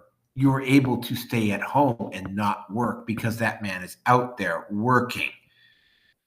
There is a mutual balance there. And to try to shame the man into saying that their contribution is negligent or not necessary is the absolute height of misogyny. And I see this particular or versions of this meme all the time. So I have to say it again. No, the man's contribution to a marriage, to raising children, is not negligible. The man is the one who brings in the resources for the most part. Moving on. This one is about for Che Guevara. Now, this really doesn't have anything to do with the manosphere at all, but I had to put this one up because of the hypocrisy of the current culture, of the woke culture. They don't seem to remember the fact that Che Guevara Che Guevara was quite happy to send people off to camps. One of the people that was on his list, ironically enough, were homosexuals. And the irony of gay people walking around with a Che Guevara. I don't know the whole story of Che Guevara. I know that he was a doctor. I know that he was a communist revolutionary. I know he died violently. I know that he was a hypocrite. I also know that he had that. Hasanabi's got that kind of look too, that long flowing hair that looks brilliant and adventurous. And of course, that photo of him makes him look romantic and whatever, right? And a lot of people see themselves being that particular type of an individual. In a strange kind of way, like the idolization of Che Guevara is the same sort of thing I'm seeing with Luigi Mangione right now. They're romanticizing him out of proportion to what he actually was, which was he was a despot. He worked very closely with Fidel Castro and followed his policies. And I'm not going to get into everything about Fidel Castro tonight because that's not what this is about. I may never talk about Fidel Castro over again, but I mean, Che Guevara was not a nice person. And yeah, he did put homosexuals into concentration camps. So did the Nazis, by the way. This one is Chris Perry. I know who I don't really have a lot of familiarity with Chris Perry, but I saw this post and I had to respond to it. Y'all are blaming one for choosing the wrong man, but you never blame the man for faked his entire personality. This is another one of these. This is another one of these blue pill manosphere type of individuals. This is the type of guy that I think we probably, as guys in the manosphere, need to be taking up. And you can't force, like, women are not going to be held accountable. But I mean, individuals like Chris Perry, they need to be challenged. They need, even if Chris Perry ignores you, people like Chris Perry need to be challenged. People like Chris Perry need to be called out, right? These man bun male feminists who excuse toxic women's behavior and try to deflect it back onto the man are potentially risking the lives of men out there who might not get the answers they require because this individual wants to keep the money flowing. Here's the ironic part. This individual wants to keep the money flowing into his coffers, and that's perfectly okay, right? But a guy like Donovan Sharp or Fresh and Fit or whatever, or all of these other red pill podcasters, they can't do it. But a guy like Chris Perry, they ain't calling out Chris Perry. I haven't heard any of these man bun guys being called out, and they're doing the exact same thing. Another example of hypocrisy, right?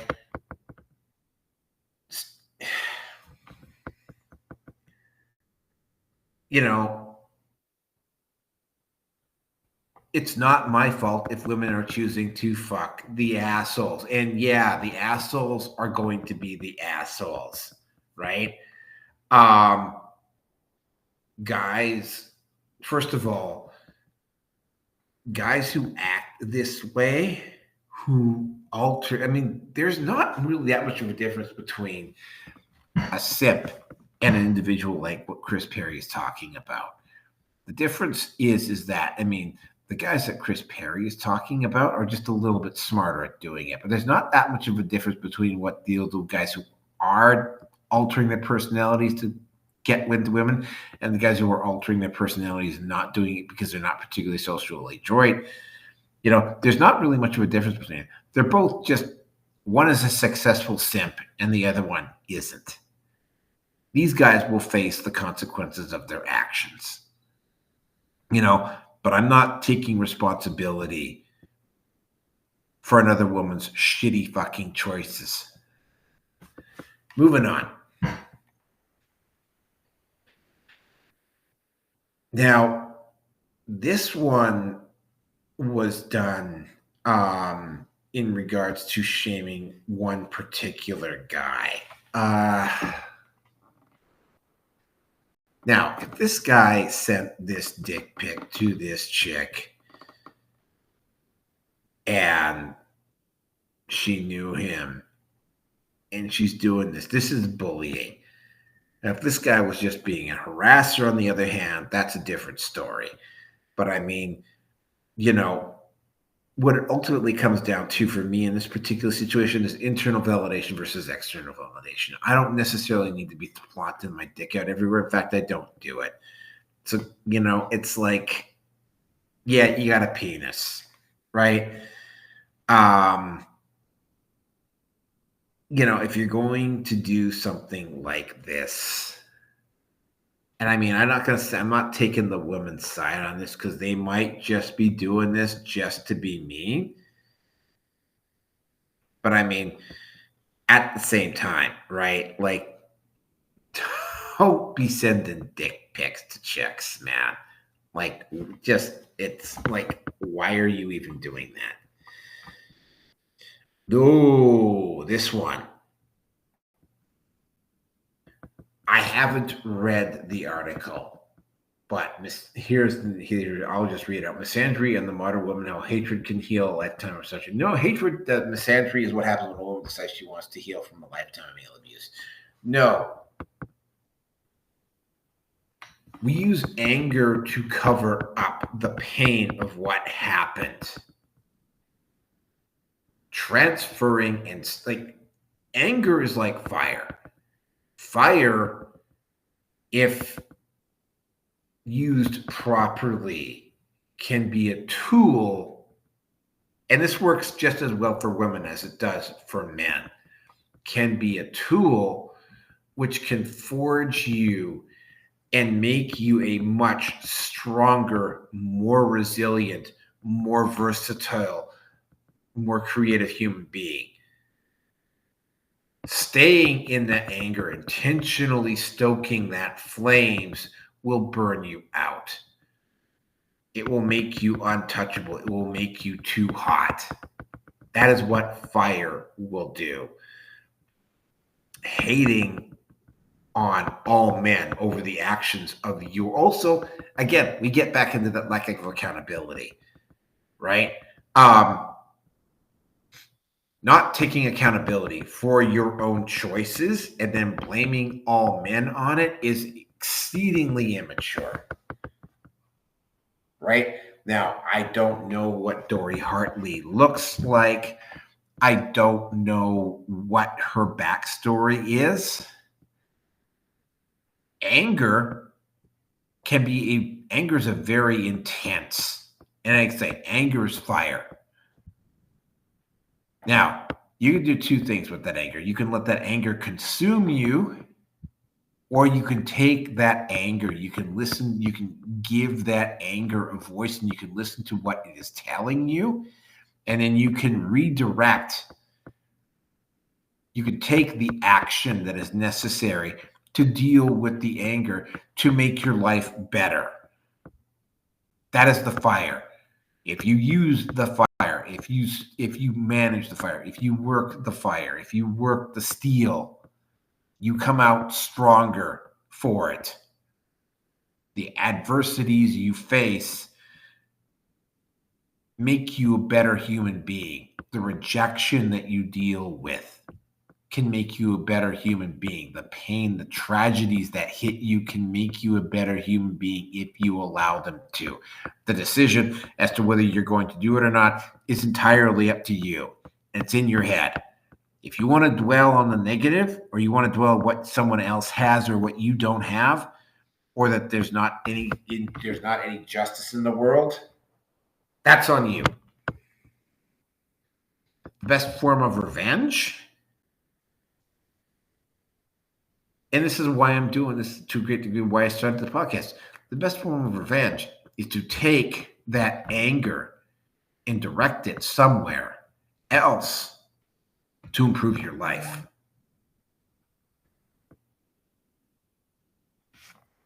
So yeah, staying in hate, staying in anger, that fire will consume you.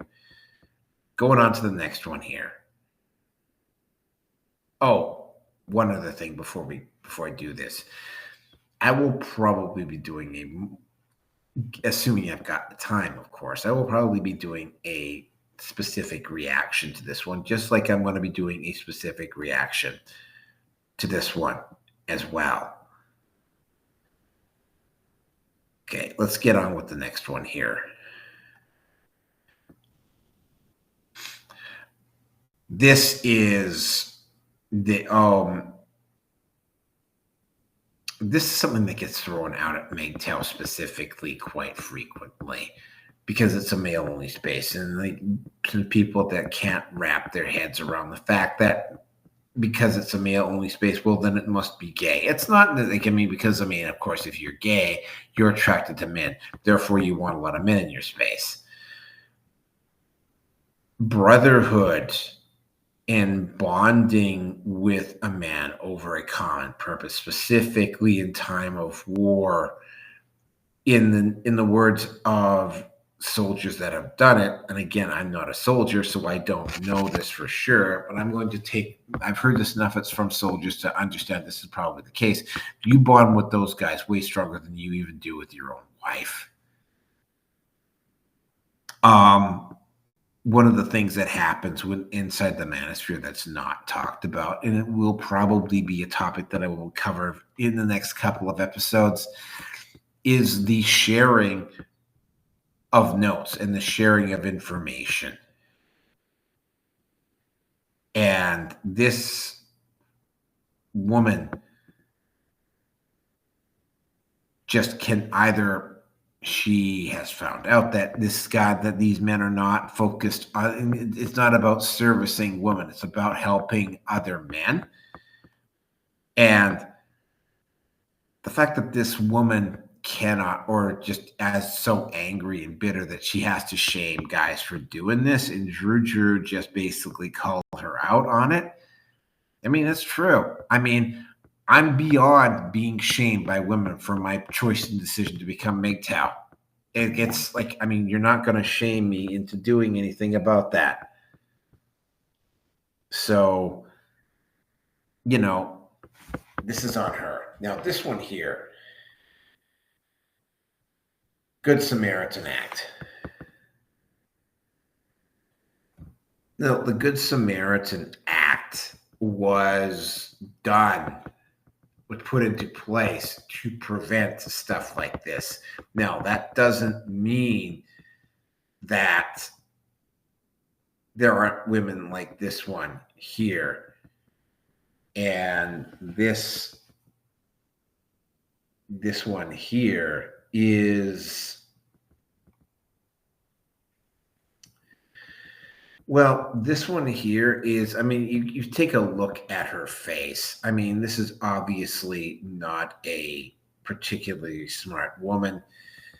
And I mean, it's, you know, she fails to understand that she wouldn't even be alive if some guy hadn't rescued her. And her response is to try to sue that man. And I'm like, you know, this is a prime example of why men don't approach women anymore. Why women have actually been left to drown because a guy doesn't want to go in and rescue her and be accused by someone like this. Okay, this woman's not particularly bright. And this is, well, and again, right, to my knowledge, I haven't seen a lot of other women calling out this type of behavior. And again, right, I mean, while it might not necessarily, you can't expect men to call out other men on their toxic behaviors, and you can't, like, I mean, like, why do you want to interact with women if women are going to do stuff like this, right? You want to break the social contract by doing something like this? It's like you deal with, like, other women, just like other men, are dealing with the consequences of what these women are doing and doing nothing about it. Next one.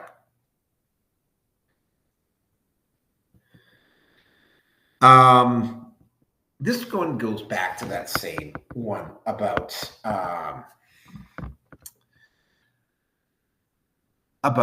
older guys dating younger women. This one just kind of goes into a little bit more detail on it, and it explains it a little bit more. I mean, like I said, I've already covered this one earlier. So what this one is just, you know, it's like, yeah, it's, I can't obviously, hold on a second here. Maybe I can. I'll have to bring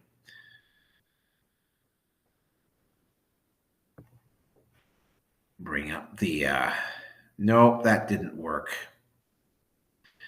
So going back down, I can't. Yeah, I can't really read the bottom one here, and I don't have another pair of glasses on me to magnify this. So it's like, but what it basically boils down to is that, I mean, it's like, yeah, shaming guys for dating younger women, and it's like, yeah, it's like they're just jealous. This next one, oh, this one is special. I have actually encountered this. Um, I see this a lot on Facebook. You'll get these butt ugly women who will toss out the term incel. And when I look at their profile pics, they either don't have one or the woman that is shown here is not particularly attractive. I've also noticed this a lot with guys who do this, right? The women that do this obviously cannot wrap their heads around the fact that guys they cannot wrap their heads around the fact that the only value that they bring to the table is their sexual market value. That's not the case. And the women that do this just assume that the guy is only doing this because they just assume that every guy just follows his dick around like a dog. That is not the case either. If they use the word incel, I mean, you can pretty much ignore what they have to say. Yeah, you just can't. Um, this is obviously because the women who are doing this obviously have no, cannot conceive of any other value other than the one is sexual, and that is on them. That's not on you. This next one. Uh, this one probably has more to do with gyms. Now, I have encountered this in gyms, which, by the way, is when I was going to the gym. I usually went at night when there were fewer women around because it's like, twice in the time when I was going to the gym, I made some incidental contact, which ended up being some pointless melodrama that I didn't really want to deal with. And by the way, I've been lucky so far in the gym that I've been at, that I usually go to, there hasn't been a woman filming herself, right? Uh, I did a response to a woman one time talking about gym creeps, and it's like, again, right? It depends on whether she likes you or not. I remember I was talking early in the show about, how they will treat one guy who approaches her like he's a creep and call the cops, and then another guy, even a couple of hours later, does the exact same thing, and it's like, fine, right? And it's this inconsistency that has been causing men to back off. I have seen this happen. In fact, this has happened to me. All right, I am going to take a bit of a break here for a second. I got to go use the bathroom. If you need to go use the bathroom or something, go right ahead. I'm going to mute the mic for about a minute here.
Okay, I'm back. Oh, this one is really special. Ice Canary Hospital, show up on my unit and I'll show you why I'm my father's daughter. Yeah, you last about 8 seconds. Yeah, you last about 8 seconds. You gotta love it when women try to appear tough like this. Uh, by the way, deport them all. Fuck your feelings. Carrying on.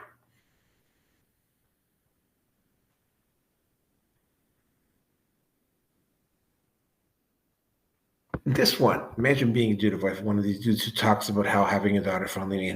I have never heard a guy talk about that. Like, realize, oh, hey, I have a daughter. Oh, hey, it's a human being. I have total number of men that I have encountered that have done this is zero. This is what I'm talking about when I say that active, like how third and fourth wave feminism has just polluted the. I mean, like, again, I don't know what. Again, I want to say this again: do not contact these people. Laugh at them from afar. But yeah, don't. I've never heard the number of men I've heard. This is just. I've heard say this is like none, like zero. And this is yeah. Um, I feel sorry for any guy that gets involved with this one.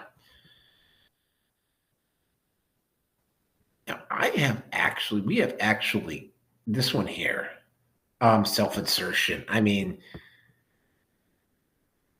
yeah, I mean, like, I have covered all three of these on the Red Pill Nation Hangout before. Um, even stories like bros and whatever, same sort of thing. I mean, when you're being a creative, like, I mean, there's like every character that exists, there is an archetype or somebody or a combination of people that has been the inspiration for that character. And again, I'm not saying that all of these women are bad, but I mean, like, every single one of these particular situations where every one of these characters that was created, all of these were flops. And it would the self-insertion. I mean, yeah, a certain degree of self-insertion is necessary, but at the same time, though, you know, you gotta, you gotta, like, I mean, it's like when you're doing a story for another person, it's not just about you. It's about it's about about the company you work for and about making the product entertaining. And in the case about this one, all three of these women involved in this ruined the projects that they were involved in. Now, this one here, this muskrat, like, first of all, you'll notice the trans colors on this one. Ultimately, what it comes down to here is that this particular symbol is emblematic of something that thinks that they're going to be able to do what they want, when they want, however they want, to whomever they want.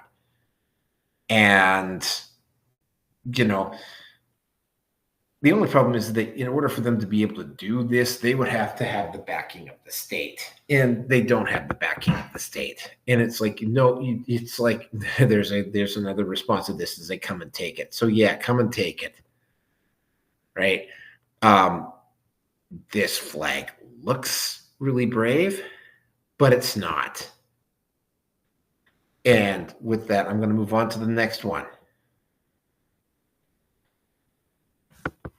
This falls into the women attempting to look tough, like the ice photo that I did later on. First of all, the Republic of Gilead I don't know, as I don't know the full story behind Handmaid's Tale, But the Republic of Gilead is a society that probably would not have held up under scrutiny and under fire.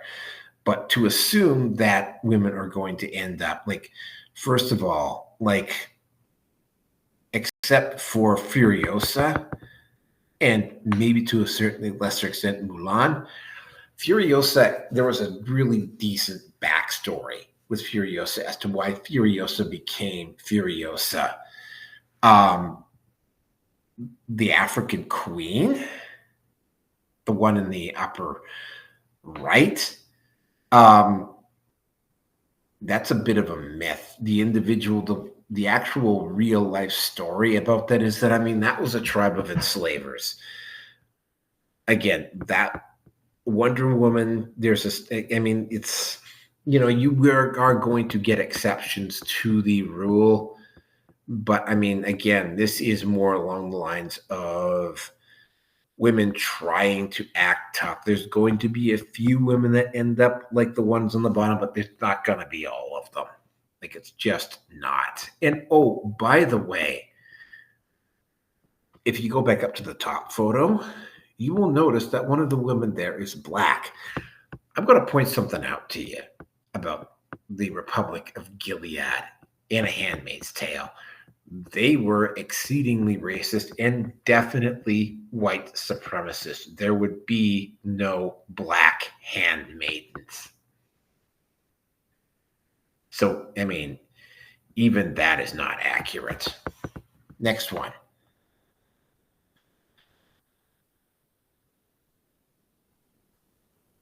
Oh, man, the level of entitlement on this one is just so bad. On the first date, a real man will pay your mortgage, pay all child care, pay for your nails, spend at least $600, give you $1,000 for your time. You're not talking about going on a date. You're talking about being a fucking prostitute. First of all, based upon your looks, Martina, well, on the scale of women in the fertility window, you're maybe about a 5 or 6, maybe even a 4.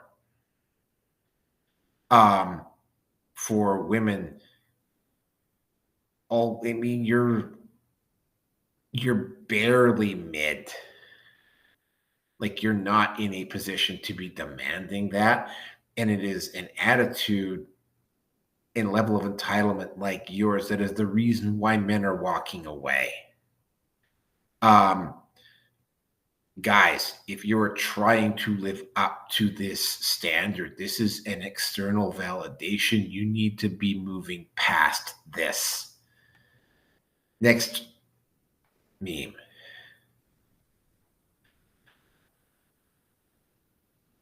Very accurate, actually. We're going to talk about the element of air. I don't just even say strong, man. I mean, this is one of those ones I think that you either are or you're not. A fully actualized post-red pill rage MGTOW man is definitely, it's not even that there's a shield there. It's like, I mean, the barbs and the knives don't even matter anymore because they're redundant. It's not like you can dodge bullets. You don't have to. And you have the resources that you need because the standards that you're living up to are your own, not some external value system. So it's like, yeah, the shield isn't even necessary because it's like, again, you're not dodging bullets. You don't have to. They're irrelevant. This next one's kind of funny. This is another simp one. However, there's a lot of guys out there that think that this is how it actually works. No, this is not how it works. You get nice. The girl does not stamp your card, and after 10 times you get free sex. That's not how it works. You are judged by your utility to that woman. If you continue to be the utility to that woman, and without any expectation of it without making a move on it, she's going to regard you as a utility. It doesn't matter how many times it gets stamped. You know, that's what really makes people angry at blue pill men and simps, is that they actually think that this works, and they will literally sell out their integrity, their principles, sell out their money, give up secrets, betray people just to get laid, on the off chance that they will get laid. That is not how sex works. She either likes you or she doesn't. She will either sleep with you or she won't. It's not this punch card thing. But I'd be amazed at how many guys actually think this is how it works. It's actually kind of funny, because there's a lot of guys. I mean, as a guy in the manosphere, and I think as a man in particular with MGTOW, I think it is probably potentially our job to be spreading this message to other men. A lot of men won't listen, but there will be some that will. So it's like, we definitely need to be letting them know that this doesn't work. This reminds me of 4B. In fact, this was probably about 4B.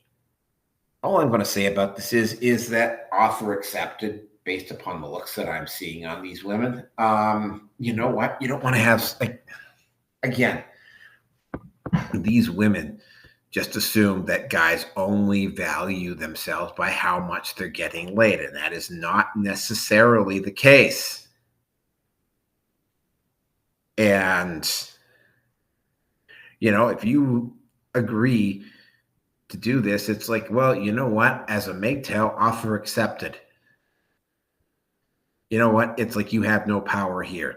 You assume you have power because you just assume that all men judge themselves by their sexual marketplace value. And you learn as a man, particularly as a man in the manosphere, definitely as a MGTOW, that your value isn't decided by what the woman decides it is. There's a rejection of female approval in MGTOW, right? So go ahead, deny me sex. I really don't care. It's not relevant. And for the guys that are listening to this, that understand this, no explanation is necessary. For the guys who are listening to this who don't get it, I don't think any explanation is possible. This is one of those you either get it or you don't situations. Next one.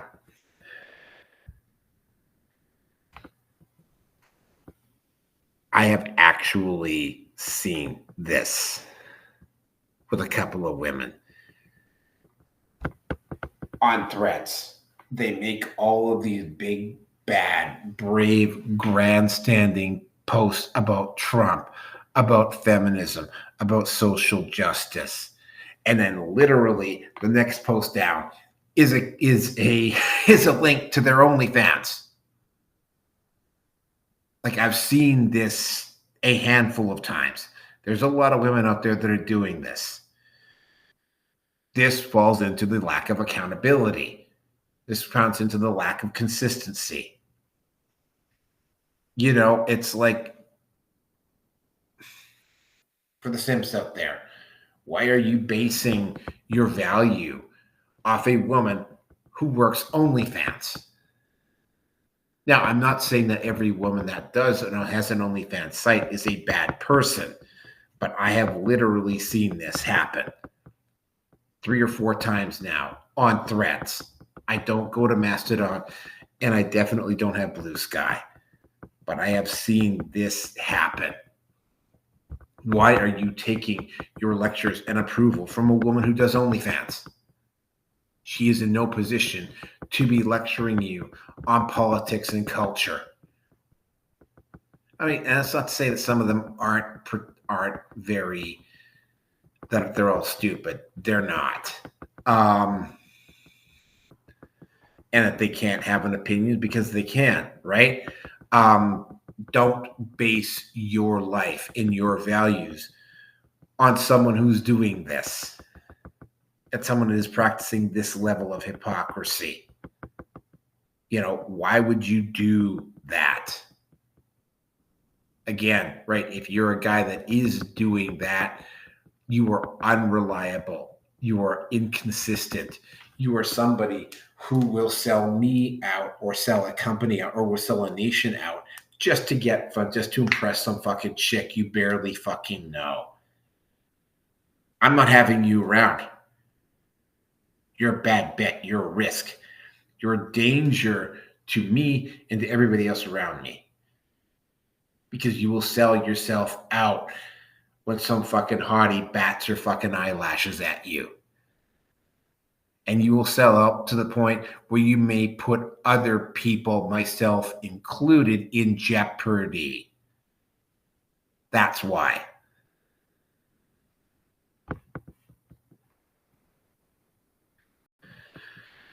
This is a recent one. An Uber driver, a Lyft driver refused to let her in the car. The driver apologized and said essentially he couldn't handle her weight and she couldn't cite her. Certainly says weight is protected characteristic against discrimination in Michigan, and they're filing a lawsuit against the company. Well, I mean, if she will take a look at her, if this was a small Lyft car, would she have even been able to get inside? Here's the thing. This woman on the left probably thinks that she's sexy and attractive. She's not. The woman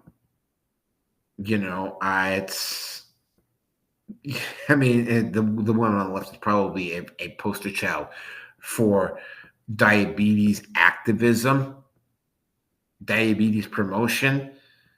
Maybe Captain Ahab might write about hunting the black whale. Just think about, like when she does her stage performance. Just think about all of the extra carpenters and whatnot that have to reinforce the stage to make sure she doesn't fall through. And I hate being cruel like this, but it's like she is morbidly obese. That is on her. Right? I am not here to indulge in somebody else's mental fucking illness. A woman who lets herself go to this point has got mental issues. I have not seen one that has gotten this fat that doesn't. Now, maybe you want to accuse me of making broad generalizations. Fine, go ahead. But in my experience, to this day, a woman that is that fat, that obese, that out of shape has underlying, deep-seated mental, emotional, probably physical issues that she is not dealt with. And she is not beautiful.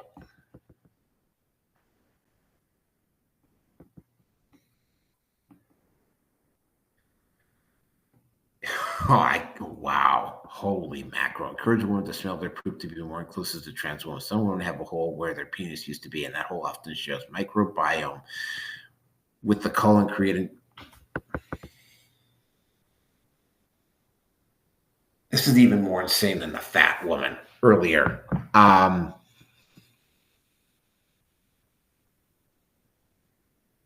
Who would write something like this? This sounds something that only somebody who is really seriously depraved would write. Like, smelling someone else's shit would make me more inclusive, or would make anybody more inclusive to trans anything, is like, okay, there's a possibility that the title might be misleading. But this strikes me as just indulging insanity.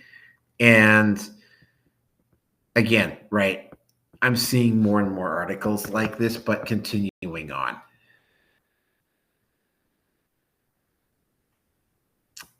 A quote here. Most men complain that women do not like peace in a relationship and are dramatic. How you treat a woman, how she's going to act. You can't expect peace when all you bring her is pain. That's assuming that this just assumes that the guy is being abusive. This just assumes that the guy is at fault.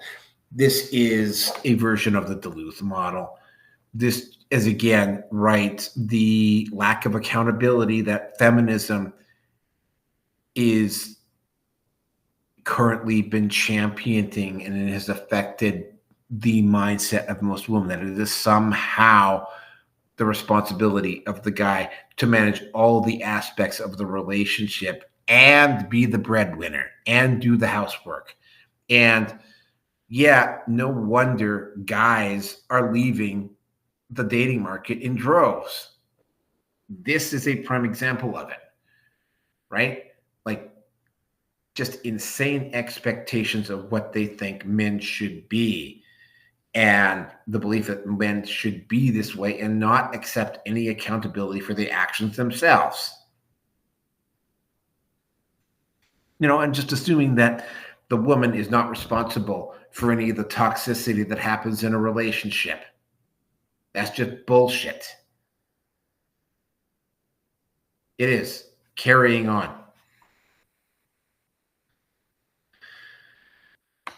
Well, first of all, woman-only rideshare service launches in Las Vegas. New ride service called Aligna is launched in Las Vegas. It's strictly no men pole. Well, first of all, you can't discriminate based on gender, so that's not going to last very long. It's a good idea, and it might work. Bottom line, though, is that you cannot discriminate based on gender. Just like women's only gyms lost a lawsuit several years ago that says that you cannot have women only gyms. There are still women only gyms. But I mean,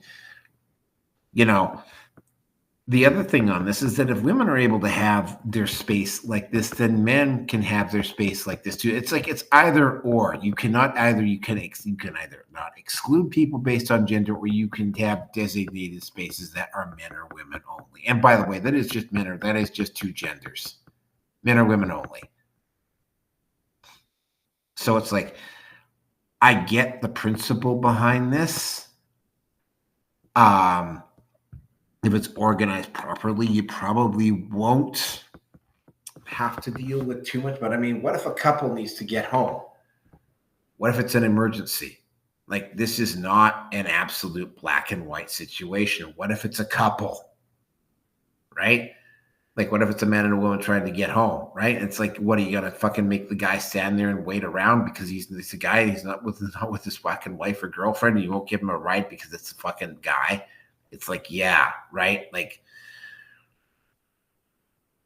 this is a time bomb that is probably going to go off, and it is not going to go off in a good way. And again, right, there's no absolutes here. This one, real men avoid single mothers. Never available. Yes, no, there's different priorities. You're not a priority. Number two, right? Different priorities, right? They think the revolves around her and her only. Well, that's a priority issue. Yeah, it does, because it's like, it's just her and her kid. Emotionally unavailable. Yes, no, but definitely some stuff there. The ex baby daddy is always there. Yeah, and sometimes that can be a real fucking headache. The kids are working against you. Again, yeah, no, the kids will hate you. It depends on how well you try to do, but yeah, keep in mind you're the third wheel, right? That's going to happen. Entitled attitudes. Yeah, no, I mean, all of these are true to a certain point, and they're also not true. But I will ultimately, what it comes down to is, she's a single mom for a reason. And regardless of whether the guy she had the kid with was a deadbeat or not, single mothers come with baggage. And, you know, unless you have the resiliency to be responsible for that woman's baggage, I mean, it's like, statistical fact here. Boys from step parent families do not, if there's a step parent in the household, it does not improve in any significant statistical way the boy's chances of becoming a criminal down the line. In fact, it's exactly the same based upon some of the research that I see. And no, I can't quote it all for you. So, yeah, maybe you'll make a difference, maybe you won't, but it's not entirely in your control. And yeah, you are not going to be the priority. And I should know because I do come from a step parent family.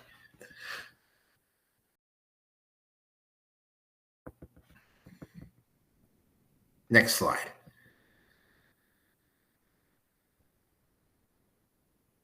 Oh, wow. Yeah, this one is so true.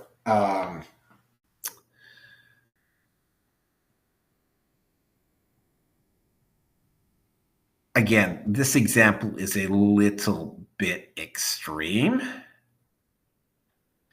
but I mean, I have seen photographs of people trying to convince me that Lizzo is beautiful and she's not. This isn't even a contest. You know, to quote Just Pearly Things one time when she said this, you don't see morbidly obese men like the one you see on the left here demanding that women like them because they're morbidly obese, right? Like that applies to men around morbidly obese women as well. And it's like, why is this woman even wearing a bathing suit? Like, she's even more hideous than that Lyft driver earlier on. Like, why? I mean, it just does not, it's not attractive. And I really don't give a shit if you think I'm being misogynistic and saying that. Guys have a preference, and one of those preferences is going to be the woman on the right. I'd smash that. Absolutely. The one on the left, like, put some clothes on. That's my take on it. I don't really give a shit if you like what I'm saying or not. Moving on. No, I can never cook for my husband. That's slavery. Well, it's like, so what's going to happen if you have a kid together, right? Are you both going to work? Then who's going to come home? Is the guy going to cook everything? Like, that's entitlement. Um,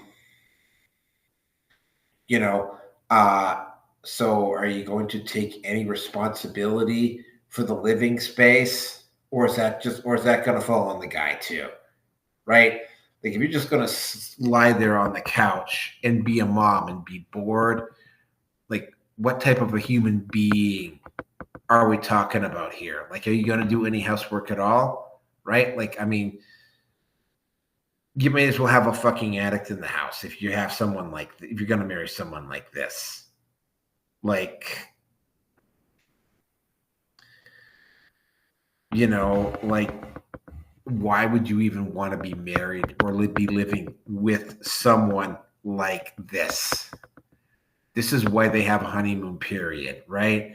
And keep in mind, it's like if you marry a woman like this and you have resources, I mean, you're going to lose half those resources for a woman like this. Think about that, right? Don't let the lower head outrule the upper head, right? If she is someone who's that particularly easy, and that's the reason why you don't go out with someone you only met a week ago and get married, right? This, right? And I mean, yeah, okay. People laugh about MGTOWs talking about taking half the resources and so on and so forth. Yeah, it's like, it's funny. It's paranoid. It's like, da da da da da da da. It's like, yeah, it's not fucking funny when it actually happens, though. Right? And it happens. a lot of times with women like this and the corrupt family and marriage system that exists in the West, in particular in the United States. Moving on here. Oh, this one. You might remember her, Sarah Rao. She is the woman that was featured in Matt Walsh's documentary, Am I Racist?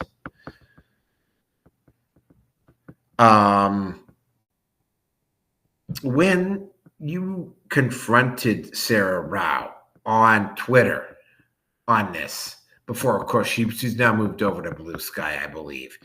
But when you confronted her on this, she would block you. Like she would do, and I see this a lot on, or well, not so much on Twitter anymore, but I see this a lot. You call women like this out. Oh, here's the ironic part about this. Sarah Rao has also played the race card. An Indian woman playing the race card. Bet you didn't know this, but people from India are considered Caucasian. But she's playing the race card, right? I could probably, I didn't post it up, but I had posted it up on another previous meme about an Indian woman who's playing the race card. And it's like, I mean, there's an Indian battalion that fought for the Nazis in the Second World War.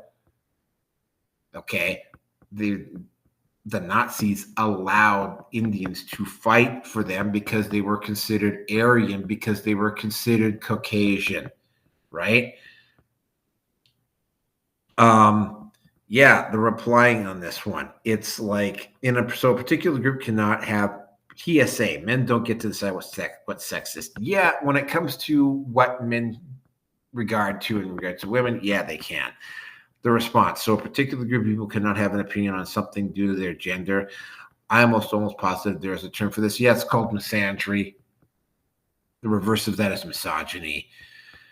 Sarah Rao is a hustler. She is a hypocrite. She knows she's a hypocrite and she doesn't address. And I mean, like her being exposed for the hypocrite that she was on Am I Racist was probably one of the best things I ever saw. This woman absolutely deserved to be humiliated and embarrassed. Yeah, she did. And you know what? I got no qualms about that. But again, Sarah Rao on Twitter was infamous for posting stuff like this up. And if you called her out on it, she would block. She had a nuclear grade safe space. And she never confronted her critics. Next one. Oh, this one is kind of funny. This one is actually kind of funny and stupid. Sentient Jessica. Again, I have to say this again. Do not contact these people. Although I don't think Sentient Jessica is on Twitter anymore. Men who don't wear jackets in cold weather do express their intent of intimidating women and to make women feel like lesbians. If you see a man who's not wearing a jacket when you're cold, call him out. Men are not as subject or because of stoicism do not allow themselves to be subjected as much to weather extremes. This isn't having to do with anything about showing women that they're lesser beings. Like this is, you know, oh, there's another one coming up here that is even worse than this one. We're almost at the end, folks. There's one that's even worse than this one. Stupid is probably the best word to describe this one. I mean, it's like, yeah, because of stoicism or whatever, men do not, I think, biologically feel weather extremes as much as women do. This isn't anything to do about showing women up. It's just straight up biology and mentality. It's like when I'm walking around outside with no jacket on, right? It's either because I'm in a hurry or I don't want to put my jacket on. But I mean, it's like if I have to be out for a while, but I'm not doing it to show women up. Like, again, you can make the argument, well, because you're not doing it doesn't mean everybody else is doing it. You have fucking, like, I've seen guys walking around outside with jackets on. It's like, it's not like they're not fucking doing it to show up women. Like, this is just stupidity on a level that's just staggering. And again, I don't think Sentient Jessica is on Twitter anymore, probably for good reason.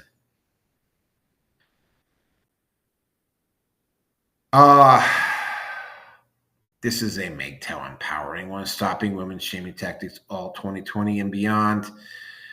Well, no, if you're an actual post-red pill rage man, if you have transcended external validation, if you have transcended gynocentrism and you've mastered anti-gynocentrism, what a woman says, what a woman does, what a woman thinks doesn't matter to you unless you decide that it matters. And yeah, remember what I was saying earlier today? I showed you that meme earlier. Let me go back here and I'll just briefly bring it up here. Oh, this one right here. Remember this meme?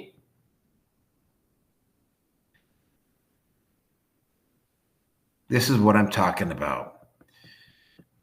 You won't have to dodge bullets or even stop bullets because you won't have to. Moving on to the next one. Smart man, Mr. Steven Jackson. If you go out and buy a book, How to Get Laid, how to get laid without getting screwed, by R.J. Hendrick, he talks about this. Do not, especially if you are a man with resources, do not get married without a prenup, and a well-prepared prenup, because prenups can get tossed out of court all the time if they're not done properly. There are really good, skilled divorce attorneys out there that will still screw you over even with a prenup. If you are a man with resources, or even if you're a man without resources, have a prenup in place. It'll save you a lot of trouble down the road. And for the guys out there that are saying, oh, well, a prenup is just an assumption that the marriage isn't going to work. Yeah, well, man, if you don't have one and the marriage doesn't work, you're fucked. You know, and I want to just propose something to anybody who's actually listening to this and getting upset about this. It's like, if you've been listening to the whole thing, like, I just want you to consider the fact that the whole gender dynamic has gotten so toxic that something like this has become necessary. Stop and think about that. Next one.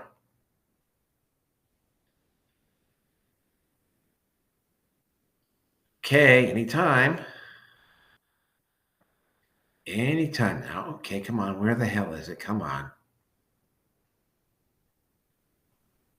Did it come up? Oh, there we go. Okay.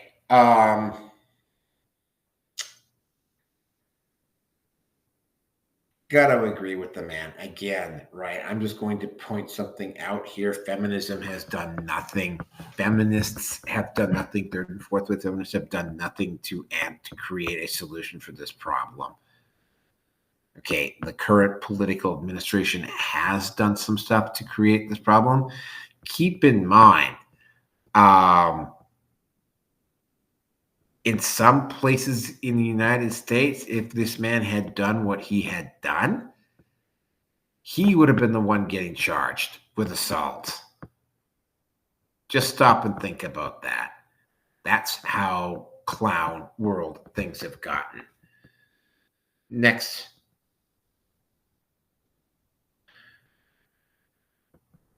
Oh, wow. This one. Levels of... I went to this woman's profile on Facebook to look at this because this was just so insane. So, protecting heterosexual women from potential perverts, allowing women to compete on an athletic field against other women, and allowing women their own spaces is patriarchy. Again, this I actually went over to this woman's Facebook account because this one was just so insane. Like, how does this one even work? Like, how is allowing women to have their own space male domination? Like, how does that even work? Uh, you know, you have to be the levels of delusion on this one are pretty much off the charts. I mean, and as you can tell from the picture, I mean, this is a person, and it is a woman who did this who did this picture, by the way. The woman who did this actually put an effort into this. So this is a woman who is actually fighting hard for this particular issue. And, like, if you don't allow a dog, if you don't allow dogs into a cage with cats, you hate cats. You hate dogs. Right? That's what it boils down to. And it's just like, no, sorry. If you allow a dog into a cage with cats, you hate dogs. And if you don't allow a dog into, sorry, let me figure this out. If you don't allow a dog to go into a cage with cats, you hate cats. But if you prevent the dog from going in, you hate dogs. Just wow. Yeah, this one is up. Yeah, this is one that's up for an early running. I mean, the amount of mental gymnastics that you have to perform to be able to pull something like this off is just off the charts, right? Like, do you even want to try to reason with someone like this, or do you just mock them? Really, seriously, that's the choice you have. Moving on. I actually had to respond to this one. This one is actually downright fucking offensive, right? You hear feminists talking all the time about I'm not entitled to a woman's body if she says no. But if you're a male, and according to this fucking idiot, and I actually did respond to her on Twitter when I found this out, you're and you're turned off because this woman was lying to you, you're being transphobic, and she's still entitled, this guy is still entitled to you. No, you're not. Same rules apply consistently across the board. Curiously enough, this person didn't respond to me, and I suspect she might be transgender, but it's like, yeah, you know what? Same fucking rules apply here. You're not entitled to a man's body, just like you're not entitled to a woman's body. It's my body, my choice.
Okay, I don't know what happened, folks, but all of a sudden, in all the sound went off, the microphone went off as well.